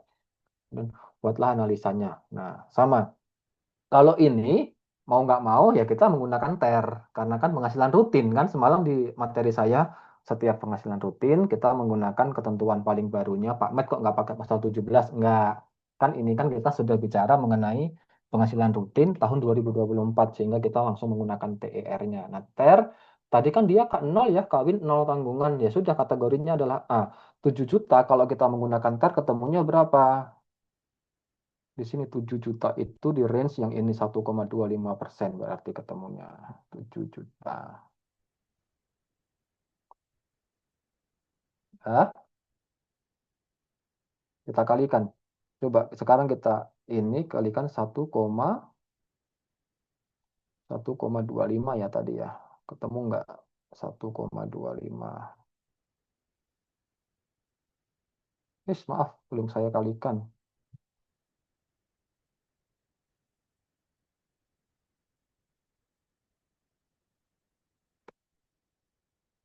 Menggunakan Dah, sama kan ketemunya kan 87.500 per bulan kita hitung semuanya karena ini karena dia bukan mendapatkan yang sebagai pegawai tetap ya di sini ya sehingga kita menghitung dalam setahun langsung sampai dengan Desembernya ketemu karena kan bukan pegawai tetap tadi sesuai dengan yang nomor satu kan semuanya menggunakan TER di sini ketemulah 1050 total total ininya total apa namanya PPh pasal 21-nya. Nah, penghasilan itu setahun dia berapa kan? Kita kan nggak tahu ya namanya honor kan nggak ada. Kan dia kan bukan sebagai pekerja tetap yang mana mendapatkan tunjangan BPJS Kesehatan, mendapatkan tunjangan jam sostek. Ya hanya honor saja selesai. Kalau untuk sebagai dosen tidak tetap, mungkin rekan-rekan punya punya pengajar ya di UMKU sana. Ada yang DTT juga dong. DTT kan nggak dapat tunjangan apapun, dia hanya gaji. Gaji itulah sebagai gaji neto berarti kan nggak ada potongan-potongan lain. Jadi kita langsung ketemu brutonya itu sebagai penghasilan neto 84 juta. Kalau pakai TER ketemunya 1050 di sini kalau pakai TER. Tapi kan kita kan disuruh menghitung menghitung pasal 21-nya atas penghasilan dia. Karena kan kita mau nyari pasal 21. Kalau TER tadi itu kan untuk Januari sampai dengan November, ya. Kalau kita menggunakan uji material, nanti angkanya ini yang kita hitung sekarang tetap menggunakan pasal 17 di sini. Kenapa Pak Med kok nggak menggunakan TER? Tadi ingat, posisi beliau adalah DTT yang bukan sebagai pekerja rutin. Oh, sorry, bukan sebagai pegawai tetapnya kita di kampus kan. Jadi kita kalau menggunakan, kita nggak usah pusing-pusing, kita nggak usah mikirin total pendapatan dia Januari sampai dengan November, karena kan kita mau menghitung diri kita sebagai Pak Tony kan yang akan kita bayar sendiri PP pasal 21-nya, karena kan kita ngamen tadi posisinya kan. Ya sudah, karena ini seperti ini, kita harus menggunakan tarif pasal 17, kita menghitung seluruh pendapatan kita dari Januari sampai dengan Desember, karena ini bukan penghasilan rutin dari pemberi kerja tetap posisi dia. Kita ngamen. Yang namanya dosen itu kan nggak setiap bulan ada kelas yang kita dapat honor. DTT itu kan rata-rata kan diberikan honor ketika dia menghadap ke kampus untuk memberikan pengajaran. DTT namanya kan. Kalau dosen tetap, datang nggak datang, ada kelas nggak ada kelas, dia akan dapat gaji. Karena dia sudah tetap. Kalau DTT enggak, akan diberikan honor ketika dia datang saja. Tapi karena ini ternyata di kasus ini adalah rutin, Januari sampai dengan Desember, ya kita harus menggunakan pasal 17 tarifnya.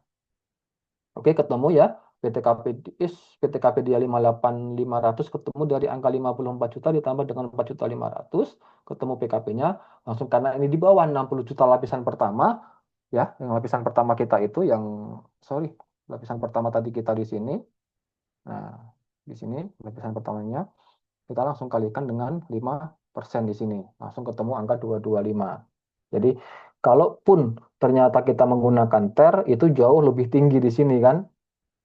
Iya nggak? Kalau pakai TER ketemunya berapa sih tadi dia? 1050 kita ketemu sekarang 225. Sudah? Ya sekarang yang terakhirnya. Beliau selain sebagai dosen, kemudian tadi sebagai tenaga ahli, DTT ya, dosen tidak tetap, sebagai tenaga ahli, beliau juga tadi sebagai karyawan tetap yang nomor satu tadi itu, sebagai Tuan Tony PT Andalan, apa tadi, semua makhluk tadi itu. Yang terakhir, ternyata Tuan Tony ini juga punya bidang usaha atau UMKM, si Tuan Tony ini ternyata melaporkan kewajiban perpajakannya tahun buku 2024 pada bulan Maret 2025. Ingat, PPh pasal 21 itu kita hitungnya di Desember ya. Kita bayar terakhir hitungan di Desember, tapi untuk kita lapor diri kita sebagai Tuan Tony itu di bulan Maret tahun berikutnya. Jadi kalau tahun buku 2024 kita harus melaporkan SPT kita kan sebagai Tuan atau Nyonya Tony nih, melaporkan SPT kita di bulan Maret tahun 2025 karena 3 bulan setelah tutup buku tahun pajak yang bersangkutan. Di mana tambahan penghasilan Tuan Tony selain sebagai pegawai tetap di PT Andalan Semua Makmur, Andalan Semua Makhluk, menjadi tenaga ahli di suatu lembaga sertifikasi tadi itu, serta menjadi dosen tidak tetap, typo nih, tidak tetap, Tuan atau Nyonya Tony juga memiliki toko, nah tadi UMKM, memiliki toko sembako, perdagangan eceran berbagai macam barang dan utamanya makanan, namun tidak melakukan pembukuan, jadi menggunakan pencatatan dia. Kan nggak ada pembukuan nih, berarti kan pencatatan. Dia nggak bikin jurnal, dia nggak bikin buku besar, dia nggak bikin laba rugi. Dia hanya tahunya hari ini omset saya sekian, hari ini lagi. Bulan ini omset saya sekian, naik turun, naik turun, naik turun, ya sudahlah rata-rata 10 juta. Katakan namanya kelontong itu kan naik turun ya, tergantung situasi. Kalau dari pagi sampai malam hujan, belum tentu orang akan belanja misal. Tapi ini kita anggap fluktuatif angka tadi, kalau kita average kan itu di angka 10 juta per bulan, kalau kita tahunkan 120 juta per tahun di daerah Kota Bekasi, Provinsi Jawa Barat. Nah, di sini kita harus menghitung GPH terhutangnya dulu nih untuk Tuan Tony. Ingat yang tadi dari PT Andalan Semua Makhluk, total penghasilan itu dia berapa? Kita call back ke atas, nilainya adalah 142 juta tadi ya netonya beliau itu di mana nih? 14 juta 319.154 ini kita tarik sebagai penghasilan neto beliau, tarik. Kemudian bukti potongnya tadi berapa? Yang kita kasih warna orange atas PPh pasal 17 6572. Nah, kita tarik PPh-nya. Yang kedua, dari yang kita sebagai tenaga ahli tadi itu 35 juta didapat dari mana? Didapat dari 50% dari pendapatan bruto. Ketemulah angka 35 juta. PPh pasal 21-nya tadi berapa yang harus dia bayarkan sendiri? PPh pasal 21 beliau adalah 1750. Kita tarik ke bawah, sudah ketemu PPh-nya. Dari dosen atau lektur tadi itu 84 juta, kita ketemu sebagai penghasilan itu PPh-nya adalah 1272 triple kosong. Ya kan? 1275 triple kosong, kita tarik ke bawah, total penghasilannya adalah total PPh-nya adalah 1275 triple kosong. Berarti Tuan Tony ini sebagai pegawai tetap 142 juta something, sebagai tenaga ahli 35 juta, netonya sebagai dosen tidak tetap 84 juta tadi itu, ya, ketemulah total penghasilan itu adalah dalam setahun 261.319.154. Sementara bukti potong atau PPh-nya itu adalah 9.597.873. Jadi senilai motor-motor bit vario second lah PPh-nya selama setahun nih. Untuk yang tiga tadi di atas, sebagai pekerja, sebagai tenaga ahli, sama sebagai dosen, senilai taruhlah 10 juta biar kita mudah apa mencernanya, 10 jutaan. Dari 260 juta berarti kita kita sebagai Tuan Tony itu harus rela atau ikhlas untuk dipotong senilai 10 jutaan kalau kita belakang ke atas angkanya.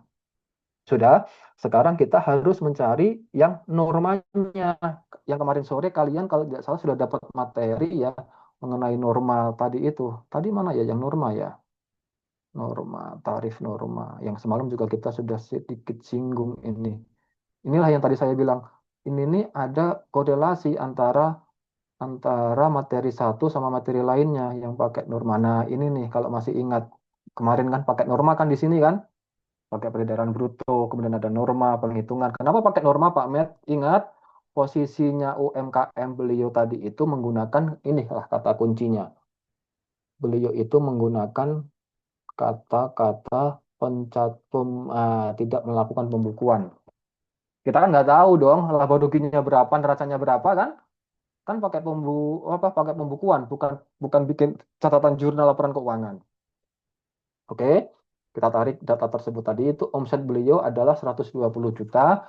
Ada tarif untuk KLU-nya. KLU-nya apa? KLU mengenai, nah ini nih, menggunakan perhitungan tarif pendekatannya apa? Pendekatan dengan klasifikasi KLU, klasifikasi lapangan usaha. KLU-nya itu peredaran apa namanya perdagangan eceran berbagai macam barang yang utamanya makanan, minuman atau tembakau di supermarket atau minimarket. Jadi kita anggap sebagai kelontong itu adalah minimarket lah ya, sebagai ini kecil lah. Nah, KLU itu adalah 47.111. Tarifnya nanti ada PMK-nya ini, ada PMK-nya. Tarifnya itu di ibu kota provinsi itu 25% untuk mencari penghasilan itu. Kalau profesi tadi berapa? 50% kan langsung ya. 50% kita kalikan dengan penghasilan bruto, ketemulah penghasilan itu. Sementara kalau pencatatan normanya itu 25% berdasarkan KLU tersebut. Nanti di soal juga, kalau di soal pasti saya tekankan, pakainya KLU ini tarifnya seperti ini. Jadi ada yang 25, ada yang beda-beda ya untuk tarifnya itu. Ada yang 15%. Jadi tergantung tergantung KLU-nya untuk mencari norma. Nanti ada lampirannya tersendiri mengenai norma ini. Nah, di soal sekarang tarifnya itu adalah 25% untuk mencari penghasilan netonya. Dari 120 juta berarti kita anggap keuntungan dari jualan kelontong ini atau minimarket ini untung bersihnya adalah 30 juta. Sudah ya, berarti total penghasilan itu beliau adalah 261, kita tambahkan 261 dari tiga yang di atas, kita tambahkan dengan 30 juta yang dari usaha sekarang dengan keluarga ini, ketemulah angka 291, 319, 154. Jadi yang tiga itu dari kita tadi itu, dari pekerjaan utama, dari tenaga ahli, dari pekerjaan dosen tidak tetap, ketemu 261 tadi. Tambahkan penghasilan itu kita dari usaha kita 30 juta. Dapatnya dari mana Pak Met? Pakai tarif KLU dia 25%, kita kalikan dengan peredaran bruto rata-rata tadi 10 juta per bulan, ketemunya 120 juta per tahun, langsung ketemu angka 30 juta, ketemulah angka 291, 319, 154. Dari 261 ditambah dengan 30. Dari sini kita akan kembali nih, kita callback lagi PTKP Tuan Tony apa? K0, berarti kawin 0 tanggungan, 54 juta WP sendiri, 4.500.000 dari si status pernikahan beliau, ketemu 58.500. PKP-nya berapa dia? PKP-nya 232.819. Dia didapat dari 291 kita kurangi dengan 58.500. Nah, baru deh sekarang. Kira-kira ini coba masuk lapisan berapa ini kira-kira? 232 itu berapa lapis kalau pasal 17? Coba ada yang open mic, nggak apa-apa, silakan open mic. Salah satu 250 PKP itu lapisan ke berapa? Lapisan ke kedua. Dua, Bapak. Kedua, karena 0 sampai 60 itu yang 5%, kemudian 60 sampai 250 yang 15%, sehingga ini ada dua lapisan tarif pasal 17. Nah, inilah angkanya. Yang 5% kita kalikan 63 juta, sisanya dari 250 untuk batas atasnya, kita ketemu angka 232, kita kurangi dengan 60, ketemu 172, kita kalikan 15%, ketemu angka 25.922.873. Berarti PPh terhutang beliau adalah dari PKP 232.819 ini, ketemulah PPh terhutang selama setahun tahun 2024 28.922.873. Nah, kalau sudah ketemu PPh terhutang, ingat rumus kita tadi, apa rumusnya? Total PPh pasal 21 ini kita kurangi dengan apa yang sudah kita bayar, sorry, total PPh terhutang kita kurangi dengan PPh pasal 21 yang sudah dibayar oleh pihak lain. Pihak lainnya siapa tadi? PT-nya, kemudian si kampusnya, kemudian dari tenaga ahli tadi ya seolah-olah kan sudah kita bayarkan PPh pasal 21 yang kita hitung tadi itu. Kalau sudah total itu semua menjadi kredit pajak kita atau pengurang pajak tahunan kita. Sehingga totalnya dari 28 juta kita kurangi dengan yang 95.97873 tadi itu. Nih, dari bukti potong. Sekarang PPh pasal 21 yang masih harus dibayar sendiri adalah 19.325.000. Masih cukup banyak kan ketika digabung semuanya sampai dengan angka hampir 20 juta. Dari total pendapatan tadi berapa? Total pendapatan beliau secara netonya adalah 261 plus 30 ketemu angka 291 tadi itu. Total pendapatan 291 juta. Beliau punya hutang pajak 28.900.000, tapi punya kredit pajak tadi itu dari tiga pemberi kerja tadi itu, sekarang kurangnya tinggal 19 jutaan. Nah, Pak Met, kalau kembali ke topik materi yang kemarin, kenapa ada PPh pasal 25 di sini? Itu adalah total yang kita hutang sekarang, tuh hutang 19 juta kita bagi 12 bulan. Ini kita bayarkan mulai setelah kita lapor. Mulainya kapan? Mulainya adalah April. Kita harus punya angsuran ini 2025. Kita harus membayar setiap bulan ini di luar PPh yang sorry, di luar PPh. Berarti tanggal 10 April 2025, 2027 lagi, 2025 itu kita harus mulai melakukan angsuran BPh pasal 25. Sebenarnya ini bukan materi saya, tapi saya tetap harus menyampaikan ke rekan-rekan semua. Inilah yang namanya bukti potong atau PPh potong pungut ya. Apa namanya, Pak Met? Kenapa ada PPh pasal 25? PPh pasal 25 itu adalah angsuran setiap bulan yang kita bayarkan di tahun pajak berikutnya berdasarkan dengan hitungan PPh sebelumnya. Itu rumusnya. Sehingga ini kita kita yang kita bayar sendiri ini kita harus menggunakan pembagi 12. Ini yang kita bayar setiap bulan nantinya. Kita jadi punya angsuran PPh pasal 25. Padahal kan kita bicara PPh pasal 21 Pak Met, itu tadi pajak itu saling bersinggungan dengan pasal yang lainnya. Sehingga nanti di tahun 2025, Tuan Tony itu ada potongan pertama, potongan dari si siapa tadi, perusahaan, yang kedua ada potongan sebagai dia tenaga ahli, yang ketiga ada potongan pasal 21 dari si, apa tadi namanya, dosen tidak tetap, yang keempat, kita punya angsuran sendiri nanti di bulan April tahun berikutnya, tahun pajak 2025. Di sini nih, maksimal tanggal pembayaran adalah 15 bulan berikutnya, berarti 15 Maret tahun 2025. Kemudian maksimal tanggal pelaporan atas PPh yang senilai dengan 28 juta ini nanti kita laporkannya itu di tanggal 31 Maret 2025. Nah, sampai di sini materi PPh potong pungut pasal 21 sedikit menyinggung ke PPh pasal 25 yang mana ini bisa mempertegas dari materi yang kemarin disampaikan oleh narasumber sebelumnya. Kenapa kok ada pasal 25 di sini? Dari saya, sekian untuk materinya. Silakan kalau ada yang masih bingung atau semakin bingung atau belum jelas, kita masih punya waktu sampai dengan 17.30. Silakan open mic, silakan raise hand yang mau bertanya. Silakan, jangan sungkan-sungkan, jangan malu-malu mumpung masih ketemu dengan saya. Nanti ketemu sama saya lagi kalau nggak salah hari Minggu mengenai korteks soalnya. Jadi semalam kita bicara teoritis semua sampai dengan selesai. Yang saya bilang KUP semalam kita bahas nih KUP-nya. Hari ini KUP kan 30% tuh saya bilang kemampuan kita dari 100% kemampuan kita. Hari ini perhitungan kita nih. Bobotnya kalau saya bobot 30% nih kita sampai menghitung angka 28.922.873 kita kurangi dengan kredit pajak kita 9597873 ketemu 19.325.000 itu 30% kemampuan rekan-rekan semua bobotnya. Nanti hari hari Minggu malam kalau nggak salah pada Isya ketemu lagi dengan saya untuk Cortex untuk keahlian kalian mengenai pelaporan di sistem perpajakan. Sudah silahkan sekarang saya kembalikan kepada forum rekan-rekan semuanya. Silakan open mic, silakan raise hand kalau ada yang mau ditanyakan.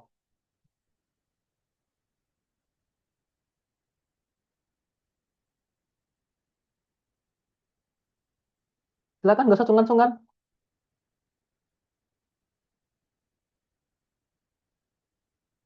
Nanti saya share materinya setelah kelas seperti biasa, tenang saja.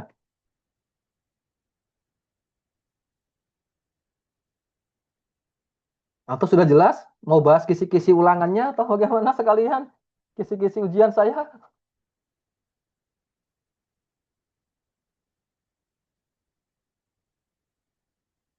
Silahkan kalau kalau ada yang ditanyakan. Mungkin bisa dibantu Ibu Ratna kalau memang ada yang mau diskusi.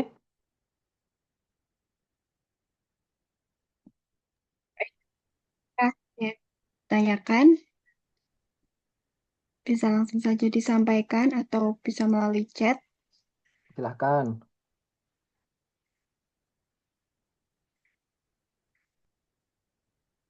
Hmm.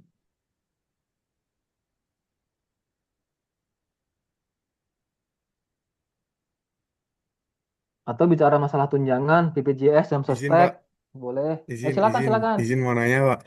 Ini Ya, boleh pertanyaan di luar konteks nggak sih Pak? boleh selama rekan-rekan mengizinkan. Saya mah terbuka orangnya. Apapun itu saya terbuka. Karena buat saya, jujur saya udah lulus ya Pak ya. Saya Oke, udah bekerja, cuman eh, saya sempat berpikir kayak saya belajar seperti ini tuh nanti apakah benar-benar akan kepake apa enggak gitu loh. Apalagi didukung dengan masyarakat Indonesia yang 58% itu kurang lebih. Sebentar ya Pak ya. Aduh, oke, oke. Nanti mungkin rekan dari Ibu Ratna Ayu ya bisa bisa izin Pak, menyampaikan izin, nanti. Iya, ya, silakan. izin melanjutkan Pak. Tadi sampai ke 58%. Nah, orang-orang 58% rakyat Indonesia kan kebanyakan tidak paham terkait bagaimana pajak itu harus dibayarkan ya Pak ya. Apalagi kita pasti juga perlu mengedukasi teman-teman sekitar untuk saat membayar pajak gitu loh Pak. Nah, Ya, ini saya yang bikin pengen tanya itu adalah bagaimana karir kita gitu loh Pak. Ketika oke. nanti kita masuk di pajak, itu Sorry, apakah agak karirnya terputus. memang banyak terbuka luas dan itu menjadi diri baik apa enggak kayak gitu loh Pak. Karena saya juga mengamati Bapak dari LinkedIn. Izin ya Pak ya, saya tadi stalker Bapak di LinkedIn. Bapak udah Heeh. 2008 itu bekerja di bagian Oke, oke, accounting oke, oke, oke, oke. sampai sekarang di PT apa tadi? PT Pondok Layung Aditama itu tempat bagus Oke. Pak itu. Mantap Pak. Jadi jadi mungkin Bapak kan udah mengalami naik turunnya bagaimana Ya, citranya Bapak di pajak kayak gitu loh Pak. Dan oke, karir-karirnya itu bagaimana sih Pak? Nanti kalau oke. kita mau masuk, kita mau kemana gitu. Monggo Pak, Oke, pamit. siap. Izin saya menjawab ya, Bu Ratna ya. Apa Kak, namanya? Kalau tidak salah waktu pembukaan pembukaan kelas ketika rekan-rekan semua mengikuti brevet ini ya, waktu waktu di mungkin pertemuan hari pertama atau mungkin sesi satu atau dua ya, ketika ada pemaparan dari entah itu dari Pak Anto atau dari Bu Ratna atau dari Bu Citra Dewi lah ya, di awal-awal ketika beliau menyampaikan kita ada sertifikasi brevet, kita ada CTT dan lain-lain. Saya menjawabnya pelan-pelan supaya nanti kita terbuka eh, pandangan kita ya. Jadi gini, pertama, kenapa kita brevet? Ini bukan berarti saya menjual nama ATP ITSI, bukan ya. Ini sebagai benar-benar pengalaman saya, benar-benar pengalaman yang saya alami dari tahun 2008, 2006 sebenarnya saya sudah mulai.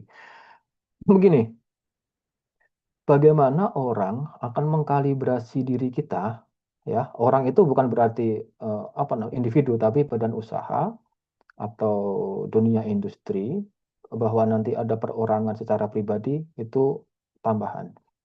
Bagaimana akan mengkalibrasi kita, akan mengukur kita kalau kita tidak punya sertifikat. Itu dulu belajarnya. Berangkatnya dari situ. Kedua, atas adanya sertifikat atau sertifikasi sekarang dari TSI ATPI Asosiasi Teknisi Perpajakan Indonesia ini kan sudah kalibernya nasional ATPI itu ya. ATPI itu sudah kalibernya nasional. Kalau memang kita sudah tersertifikasi, kita sudah terkalibrasi, artinya kita sudah punya kemampuan ilmu, baik materi maupun praktek. Materi itu bukan uang rupiah, tapi materi ilmu yang kita terima. Baik materi maupun praktikum. Praktikum dalam hal, oh ada Cortex, oh ada SPT, dan lain-lain. Ketiga, mengenai change of career. Sekarang bagaimana Pak karirnya, Pak? Oh, gini ya, saya bukan bermaksud untuk merendahkan mahasiswa atau SMK vokasi, bukan. Tapi coba kita renungkan bersama sekarang. Coba kita renungkan. Rekan-rekan semua lulus kuliah, ya, lulus kuliah mau mencari bekerja. Itu kan rekan-rekan semua tanda kutip menjual diri kan? Menjual diri. Kalau kita hanya bermodalkan dengan ijazah, ijazah kita, transkrip nilai kita, IPK kita, di luar sana itu jutaan orang loh yang juga akan mencari pekerjaan dengan berdasarkan transkrip nilai. Sekarang nilai tambah kita apa untuk menjual diri kita kalau kita tidak punya sertifikasi dalam bentuk kalibrasi dalam satu lembar, dua lembar yang akan diterbitkan oleh asosiasi atau oleh lembaga sertifikasi tadi itu. Berarti nilai jual kita kalau yang tadinya A sekarang A plus dong. Kalau kita hanya ijazah mungkin nilai kita A. Tapi kalau kita punya sertifikasi, kita terkalibrasi oleh lembaga sertifikasi yang memberikan kita valid itu kan, oh kita sudah dikalibrasi oleh lembaga sertifikasi, kita punya nilai tambah.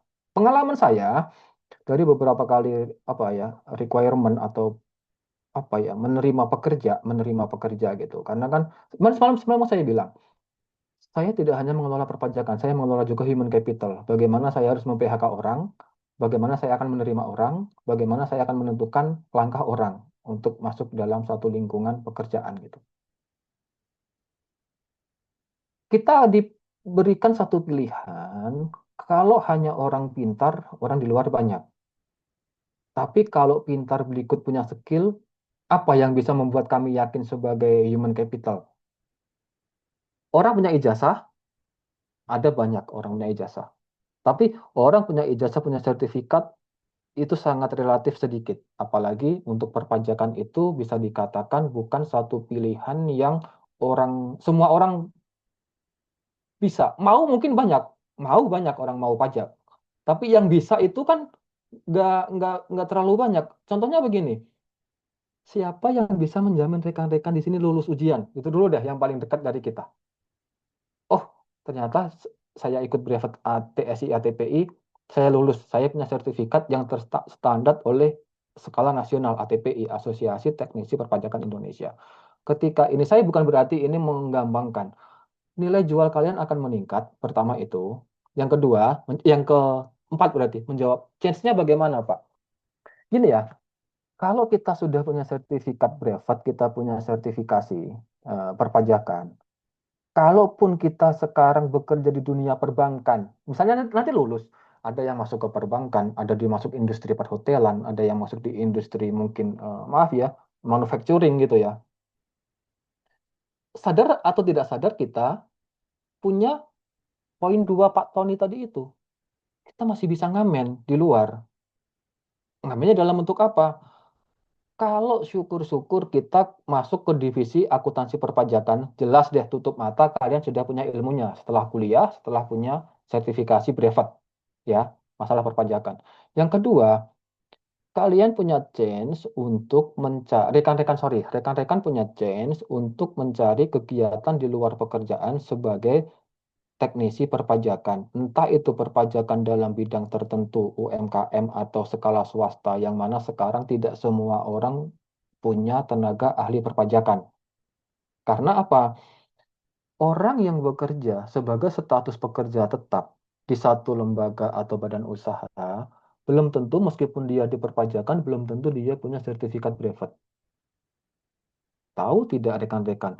Orang yang bisa menghadap ke KPP, KPP itu kantor KPP, kantor pelayanan pajak. Baik itu Pratama, Madya, ataupun yang KPP besar. Yang boleh menghadap ke KPP itu, menghadap itu artinya kalau ada sengketa pajak, ada masalah perpajakan, itu salah satu syaratnya adalah sudah mempunyai sertifikat brevet. Sehingga chance untuk rekan-rekan nanti, misalnya mau menghadap ke KPP, misalnya ketemu satu case atau punya saudara, punya teman, ada butuh masalah perpajakan, ya, tapi orang pajaknya belum punya brevet, itu tidak bisa menghadap menghadap ke ini loh, ke KPP loh, harus punya brevet. Di situ kan chance kalian akan muncul. Ya sudah, bisa kalian yang menjadi pekerja pajak di situ, atau bisa kalian yang menjual jasa kalian sebagai certified tax technician, bahwa secara teknisi perpajakan saya sudah tersertifikasi. Sehingga jangan hanya mengandalkan ijazah kalian untuk mencari rekan-rekan untuk mencari pekerjaan, namun kedepankan kalibrasi kalian secara tersertifikasi karena itu bentuk validasi dari orang lain untuk mengakui tanda kutip harga jual diri kalian. Kalau chance-nya banyak Pak, banyak sekali serius. Nanti ini aja ya, ini kan rata-rata di maaf ya di kota kabupaten kan tinggalnya. Tahu dong apa itu dana desa? Tahu kan? Tahu dong bagaimana pengelolaannya? Tahu dong itu butuh pelaporan pajak nantinya? Nah, bayangkan kalian sudah punya sertifikasi sekarang dari TSI ATPI yang Indonesia ini. Bukan tidak mungkin, maaf. Ketemu siapa ya? Ketemu kepala desa atau ketemu kaur keuangan. Sorry Pak, sudah patuh belum Pak pelaporan perpajakan NPWP daerahnya maupun NPWP pusatnya? Boleh Pak saya bantu? Loh, kok kamu mau bantu saya? Emang kamu bisa? Saya sudah tersertifikasi Pak sebagai teknisi pajak. Punya punya chance enggak untuk ngamen ke situ banyaknya? Terbayang nggak kalian? Belum kan? Padahal itu satu kesempatan luar biasa loh kalian nanti yang di daerah khususnya. Karena bayangkan dalam satu kecamatan itu ada 10 sampai 15 desa. Dalam satu kabupaten dikalikan 10-15 dikalikan 10-15 kecamatan sudah ketemu ratusan desa loh. Kalau misalnya rekan-rekan nanti memang punya keinginan di luar pekerjaan yang rutin sebagai pekerja, sebagai tuan Tony tadi itu, kalian juga sebagai tuan Tony yang bisa mencari pekerjaan bebas di luar. Tapi ingat, honor kalian 50% dikalikan pendapatan kalian dari itu dikalikan 5% itu harus ingat ada PPh pasal 21-nya kalian nanti. Ya, jangan mentang-mentang Pak Med nanti nih ya Bismillah qadarullah lah kalian tahun depan sudah punya beberapa klien di apa di dana desa pengelolaan dana desa kalian misalnya terus mentang-mentang tahu aturan mentang-mentang tahu teorinya sudah praktek sudah dapat cuan terus mengabaikan ketaatan dan kepatuhan kalian tolong saya wanti-wanti kalau nanti sudah kalian bisa ngamen tanda kutip ke seperti itu patuhlah juga taatlah juga mengenai kewajiban kewajiban perpajakan kalian sebagai insan wajib pajaknya. Saya juga pernah memberikan memberikan apa ya motivasi seperti ini ke kelas yang sebelumnya yang rata-rata di daerah-daerah juga. Akhirnya terbuka chance itu. Di luar nanti kalian akan berjuang dengan apa ya kalau saya bicara sudah red ocean lah, sudah apa ya, sudah berdarah-darah lah kalau nyari pekerjaan di luar tuh sudah apa ya, sudah ibaratnya itu samudra yang merah, sudah banyak sekali apa ya tenaga kerja atau angkatan kerja sementara tawaran kerja itu tidak banyak. Sementara kalau kita sebagai teknisi perpajakan tadi itu khususnya masalah yang di dana desa tadi itu bagi saya masih blue ocean itu masih masih samudra yang masih biru lah yang masih sangat sangat terbuka untuk bisa kita masuk ke sana mencari chance. Pak Met, apakah itu bisa kontinuitas, apakah itu bisa going concern? Selama dana desa itu masih ada, saya rasa sampai berpuluh-puluh tahun nanti selama belum ada perubahan dari undang-undang, ya itu akan menjadi lubuk lubuk rezeki kalian nantinya kalau kalian bisa melakukan pendekatan. Intinya, meskipun sudah punya ijazah, kalian sudah punya sertifikat, nanti tolong rekan-rekan juga punya skill untuk diplomasi. Kan mau menjual diri kan? Maksudnya menjual diri tanda kutip ya, bukan menjual diri kita loh. Mau menjual skill kita ya kita harus punya diplomasi. Setidaknya kan ya harus bicara, harus ngasih pemahaman. Tadi benar kata rekan Irfan. Kita harus bagaimana mengedukasi tadi. Bagaimana mengedukasi mengenai kepatuhan perpajakan, ketaatan perpajakan itu yang paling penting karena se apa ya sekuat-kuatnya DJP melakukan penyuluhan itu tidak akan pernah menyentuh sampai ke grassroots sampai ke akar rumput akarnya di daerah. Yang namanya penyuluhan itu paling sampainya ke kota madya atau ke kota kabupaten, belum sampai ke ranah yang ke daerah-daerah. Itu nanti mungkin ya chance-nya rekan-rekan semua yang ada di sana. Senin sampai Jumat kerja di satu PT atau di satu lembaga atau di satu badan usaha, Sabtu Minggunya bisa deh tuh ngamen-ngamen ke apa ke dana desa dan lain-lain. Mungkin itu rekan Irfan ya kalau dari saya. Siap Bapak, terima kasih. Siap Bapak, Sama-sama. terima kasih. Ada yang lain? Silakan. Baik materi maupun yang ini.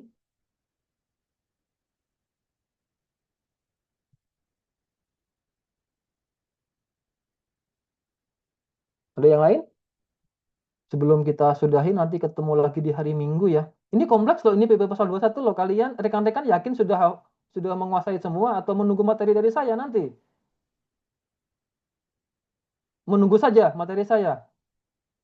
Baik, Pak, izin bertanya. Silakan Bilkis Salma. Silakan Bilkis Salma. Nah, tadi kan sudah dijelaskan, Pak, mengenai kasus pegawai yang menerima penghasilan teratur dan tidak teratur. Mm-mm. Nah, misalnya itu tuh seperti gaji atau tunjangan hari raya. Oke. Itu kan biasanya kan eh, tadi kan sudah dijelaskan mengenai PPh 21-nya menggunakan Mm-mm. jangan, Pak. Nah, itu Iya. pertanyaannya tuh bagaimana potensi distorsi dari PPh pasal 21 itu apabila hanya menggunakan PPh 21 menggunakan tanpa rekonsiliasi akhir tahun gitu, Pak.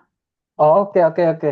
Ini pertanyaannya PPh pasal 21 atas penghasilan non rutin, THR dan bonus Jangan hari menggunakan raya. TER, kemudian distorsinya atau perubahan perbedaannya nanti bagaimana kalau menggunakan yang pasal 17. Ya, Oke, tergantung tergantung posisinya.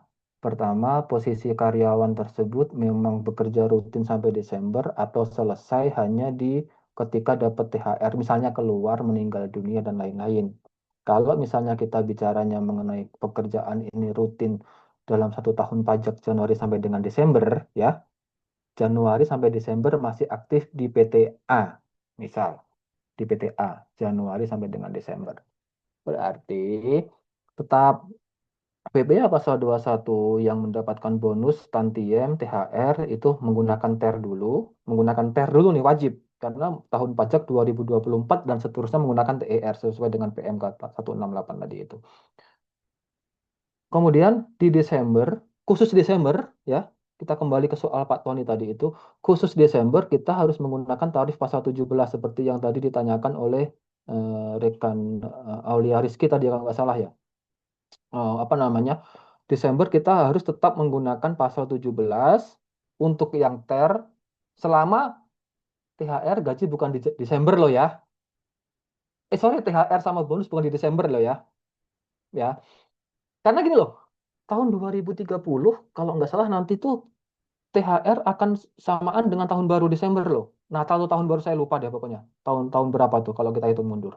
Gini, selama THR sama bonus itu bukan di Desember, kita menggunakan TER. Wajib.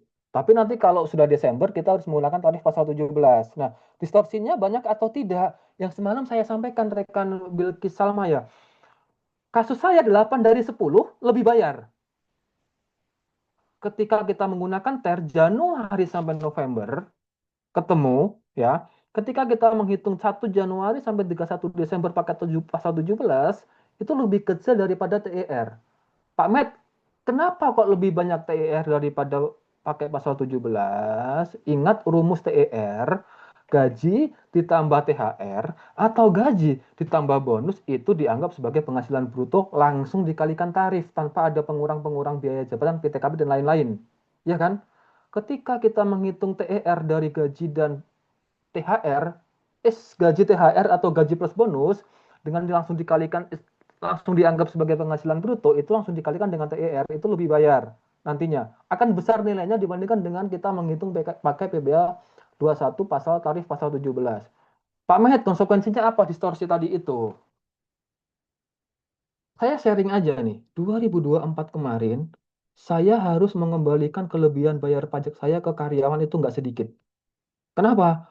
Karena kan kita mau tidak mau harus mengikuti ketentuan yang sudah diundangkan oleh pemerintah melalui apa Undang-Undang HPP kemarin diturunkan ke PMK 168, diturunkan ke PP nomor 55 ya, PP-nya ya kalau nggak salah ya. Atau PP 58 saya lupa, PP 58 ya. Itu kita harus menggunakan TER, ya kan? Berarti kita menghitung gaji dan THR, gaji dan bonus pakai TER. Namun ketika kita menghitung PPh pasal 21 masa Desember atau PPh tahunan pasal 21, kita kembali ke tarif pasal 17. Yang mana itu ada pengurang ini, itu, tadi itu. Akhirnya lebih bayar saya cukup tinggi dan itu nggak 1 2 karyawan. Pak Met, nah sekarang kita masuk nih ke masalah KUP lagi nih. Setelah kita bicara masalah PPh pasal 21-nya, distorsinya tadi sudah, distorsinya adalah lebih bayar. Sekarang KUP-nya, ketentuan umum perpajakannya. Bagaimana pamit kalau lebih bayar? Lebih bayar di Desember kan kita hitung nih. 31 Desember kita hitung yang akan kita bayarkan kalau kurang bayar seperti kasus Pak Tony itu di tanggal 10 Januari 2025. Itu kalau kurang bayar. Kalau lebih bayar, kita kemarin akhirnya apa? Kita mengembalikan kepada si pekerja yang kita potong PPh pasal 21-nya. Pak Met, kan sudah kita setorkan, benar. Nanti sudah ada lagi tata caranya untuk kita minta pengembalian tadi itu, karena memang lebih bayar. Jadi, kasus saya, khusus untuk soal ini saya bikin kurang bayar, supaya kita seperti seharusnya seperti ini. Padahal di kasus nyata, saya 8 dari 10 case yang saya hadapi di klien saya itu lebih bayar kemarin, setelah menggunakan TER. Dan itu nggak sedikit nilainya, rekan Bilkis Salma. Pak Met, kok jadi rungsing? Rungsing di Desember. TER itu hanya rungsing di Desember. Tapi Januari sampai November mau kita dapat tantiem, dapat bonus, dapat THR, memudahkan kita sebagai teknisi pajak. Cukup gaji, cukup tunjangan sebagai pendapatan bruto kita kalikan tarif. Nggak seperti pasal 17 yang setiap bulan kita ngitung apa itu PTKP, apa itu pengurang biaya jabatan. Kita cukup rungsing kalau pakai TER hanya di bulan Desember. Rungsingnya sekali tapi ada potensi lebih bayar kalau pakai TER dengan tarif pasal 17. Nah, mungkin kalau di kelas hal seperti ini mungkin belum bisa disampaikan karena belum ada kejadiannya. Kalau saya karena sudah mengalami kejadiannya sebagai praktisi, sekarang saya sebagai akademisi menyampaikan ini di dalam ruang diskusi kelas. Sangat terbuka lebar akan lebih bayar khususnya ketika kita melakukan pembayaran atas gaji THR dan gaji bonus dan tantiem. Saya yakin deh 80% akan lebih bayar. Kejadiannya seperti itu, rekan Bilkis Salma. Pak Met, apakah ada distorsi? Cukup terbuka lebar. Pak Met, tapi kenapa masih dipakai? Karena sudah diundangkan. Kita patuh, kita wajib untuk melaksanakan undang-undang tadi itu. Memudahkan loh rekan Bilkis Salma. Kalau untuk masalah TER ini akan memudahkan kita selama 11 bulan. Serius deh. Tapi akan bikin pusing kita 1 bulan terakhir di Desember. Makanya jangan salah, kalau di bulan Desember rata-rata orang perpajakan atau misalnya nanti rekan-rekan punya rezeki sebagai teknisi pajak part-time nantinya ya, rekan-rekan sudah punya sertifikat nih, sudah sebagai CTT kan berarti kan Certified Tax Technician. Itu kan bisa menjadi part-time-nya di beberapa ini, di beberapa perusahaan-perusahaan yang di daerah sana ya. Itu nanti rekan-rekan jangan kaget, jangan stres, yang non-muslim pada liburan Natal, kita mesti begadangan di Desember itu. Itu yang saya alami selama 2 tahun terakhir. Gara-gara TER sama tarif pasal 17. Tapi akan sangat-sangat memudahkan kita selama Januari sampai dengan November. Dengan sekali kita bikin formula, selesai urusan semuanya itu nanti. Oke, sudah cukup jelas? Dari yang lain silahkan. Mumpung masih ada waktu nih sekitar berapa? 5 menit ya? Silakan yang lain.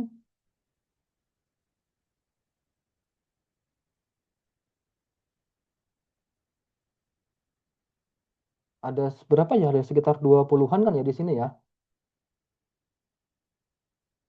Silakan, kalau tidak ada saya kembalikan ke Ibu Ratna.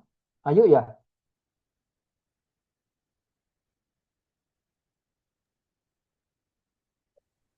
Atas penjelasan materi pada pelatihan sore ini yang sangat luar biasa. Semoga dapat bermanfaat bagi kita semuanya. Untuk teman-teman, apabila ada pertanyaan menyusul, bisa melalui chat di grup atau melalui PC admin saja. Kemudian untuk daftar hadir sudah saya share di grup, jangan lupa diisi. Baiklah, untuk pelatihan pada sesi pertama pada sore hari ini saya tutup. Dari saya, apabila ada salah kata dan kurangnya, saya mohon maaf. Dan terima kasih. Wassalamualaikum warahmatullahi wabarakatuh. Waalaikumsalam warahmatullahi Waalaikumsalam wabarakatuh. Mohon maaf, saya izin ya. Oke, Bapak. Terima kasih Terima kasih, Pak.